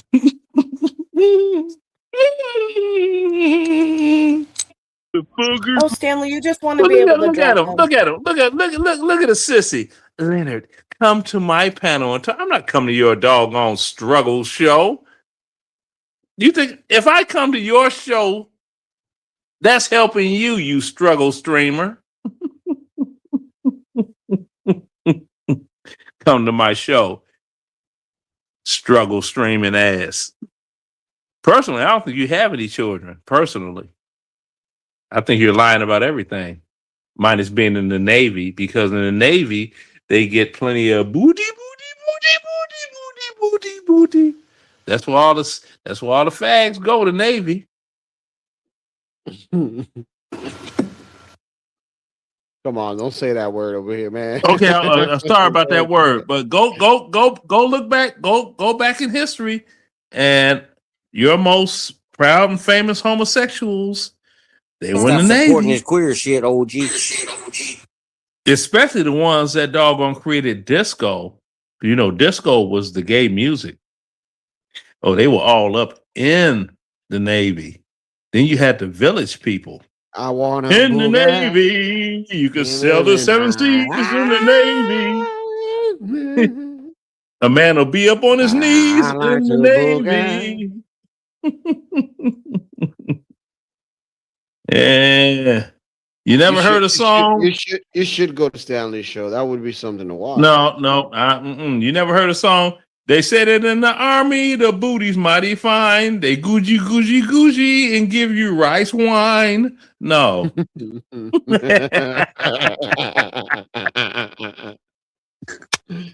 Yo, any last Don't words? say it, Joe. Any last Don't words? say it, y'all? Joe. Leonard, you ain't shit. just wondering where palm wine comes in. I was just wondering. Palm olive? Wine. Palm wine. Don't they? Isn't there a palm wine? Palm drink from wine? Ireland? I never. Yeah. Oh, I don't know. The British. No, British. You Look, guys I'll save it for next time, I guess. British, the Brits are sexual prudes. They women don't even. They're not even willing. You'd be like, I'm not gonna put my mouth on it. I'm not gonna put my mouth on See, it. Brian Nichols knows. Brian knows. Shut up, Brian. We'll talk about it next time since it's supposed to be last words. That's why European women table that. should. Why do you think you don't have the same quantity of Black American men staying in England that you have living in Germany that went over there and never left? Them European women over in Germany, they'd be laying it down. Them British doggone women, They don't know. They're sexual prudes. It's like sex with them is strictly for procreation. Missionary position only. You try to do something else? I don't know. I bet you that David I do Beckham know. and I got Victoria a Beckham dick. have some pretty good sex. I bet I you they got have a some dick. pretty good I was in the shit going on in military. there. Stanley doesn't want to see your Traveling. I asshole. got a dick. Stanley doesn't want to see your asshole, respectfully.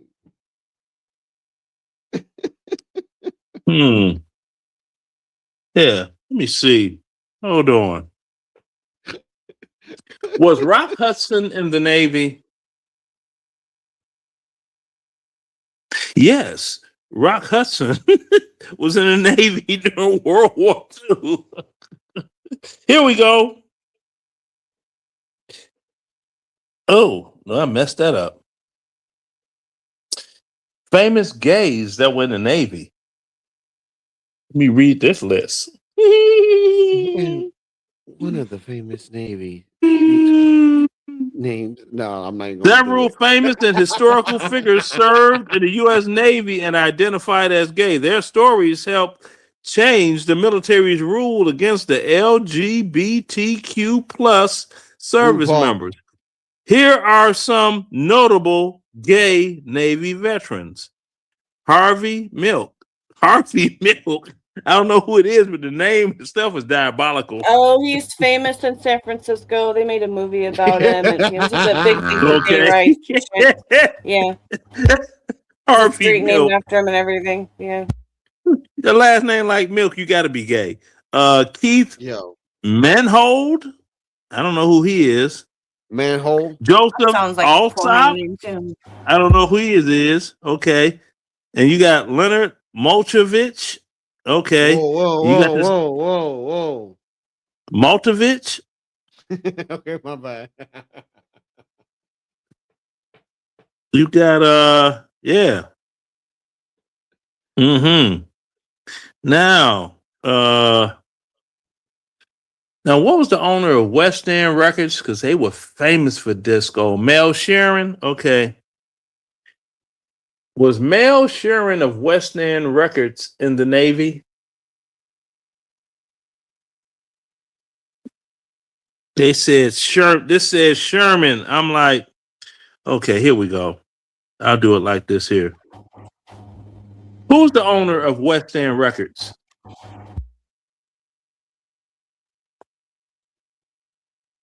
Mel Sharon. Okay. Now let me copy this. And I'm gonna copy. X this out. Paste. Well, let me type in was.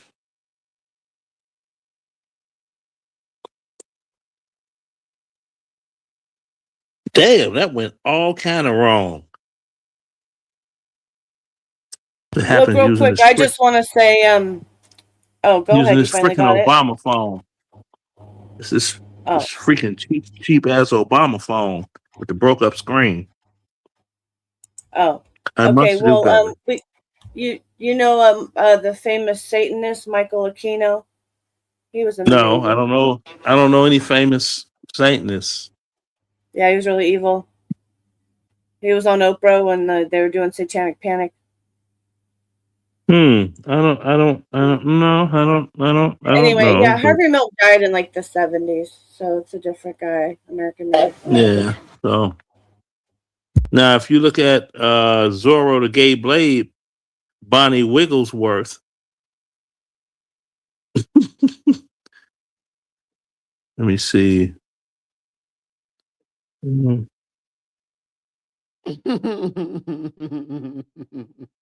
Okay.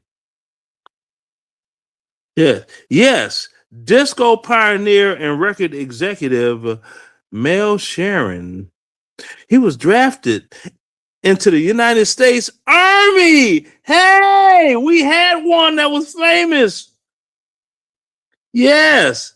He was deployed overseas. Yes. The disco legacy of West End Records and Paradise Garage nightclub. Hey, all right, Stanley. So we do got a famous one that was Army. Yes, girl. All right, girl.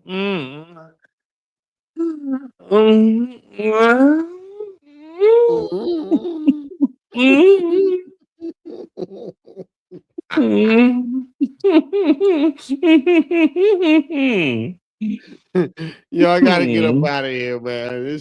I gotta Okay. leave. Well, I gotta get up Stanley, outta here. Stanley, I'm not coming to your show because I'm not that desperate to get a bag of rice, okay?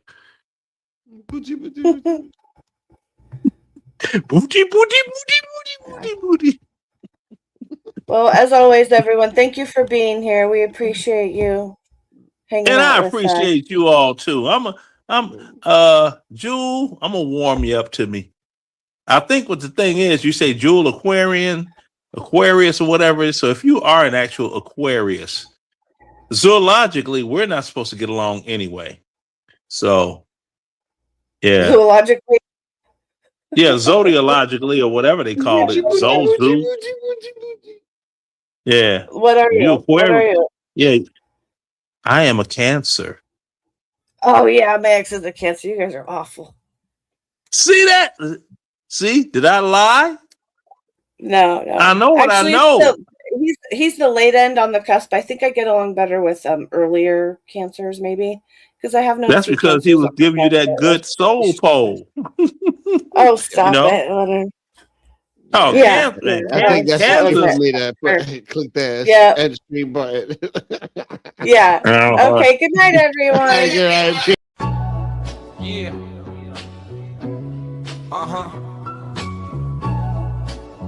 We are live.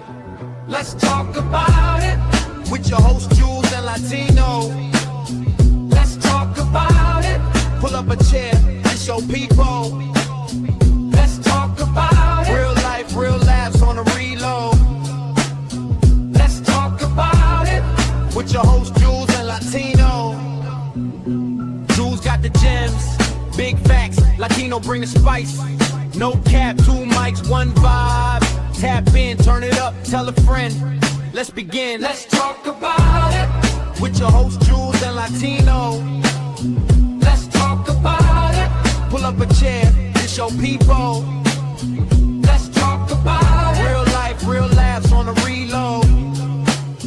Let's talk about it with your host Jules and Latino.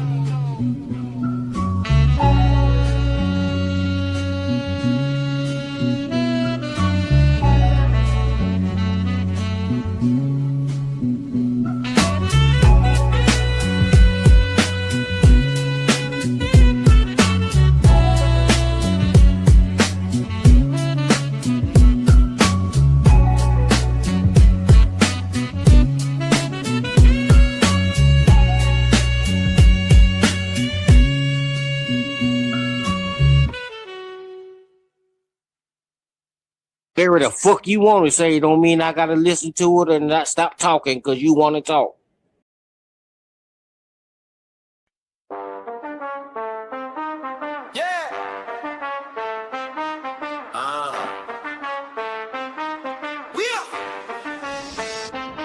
Let's talk about it with your host Jules and Latino. Talk about it. Pull up a chair, this your people. Talk about it. Real life, real laughs on the reload. Talk about it. With your host Jules and Latino. Jules got the gems, big facts. Latino bring the spice. No cap, 2 mics, 1 vibe. Tap in, turn it up, tell a friend. Let's begin. Let's talk about it with your host Jules and Latino. Talk about it. Pull up a chair, this your people. Talk about it. Real life, real laughs on the reload. Talk about it. With your host Jules and Latino. Jules and Latino. Jules and Latino. Come on, Latino, you gotta stop supporting this shit, OG.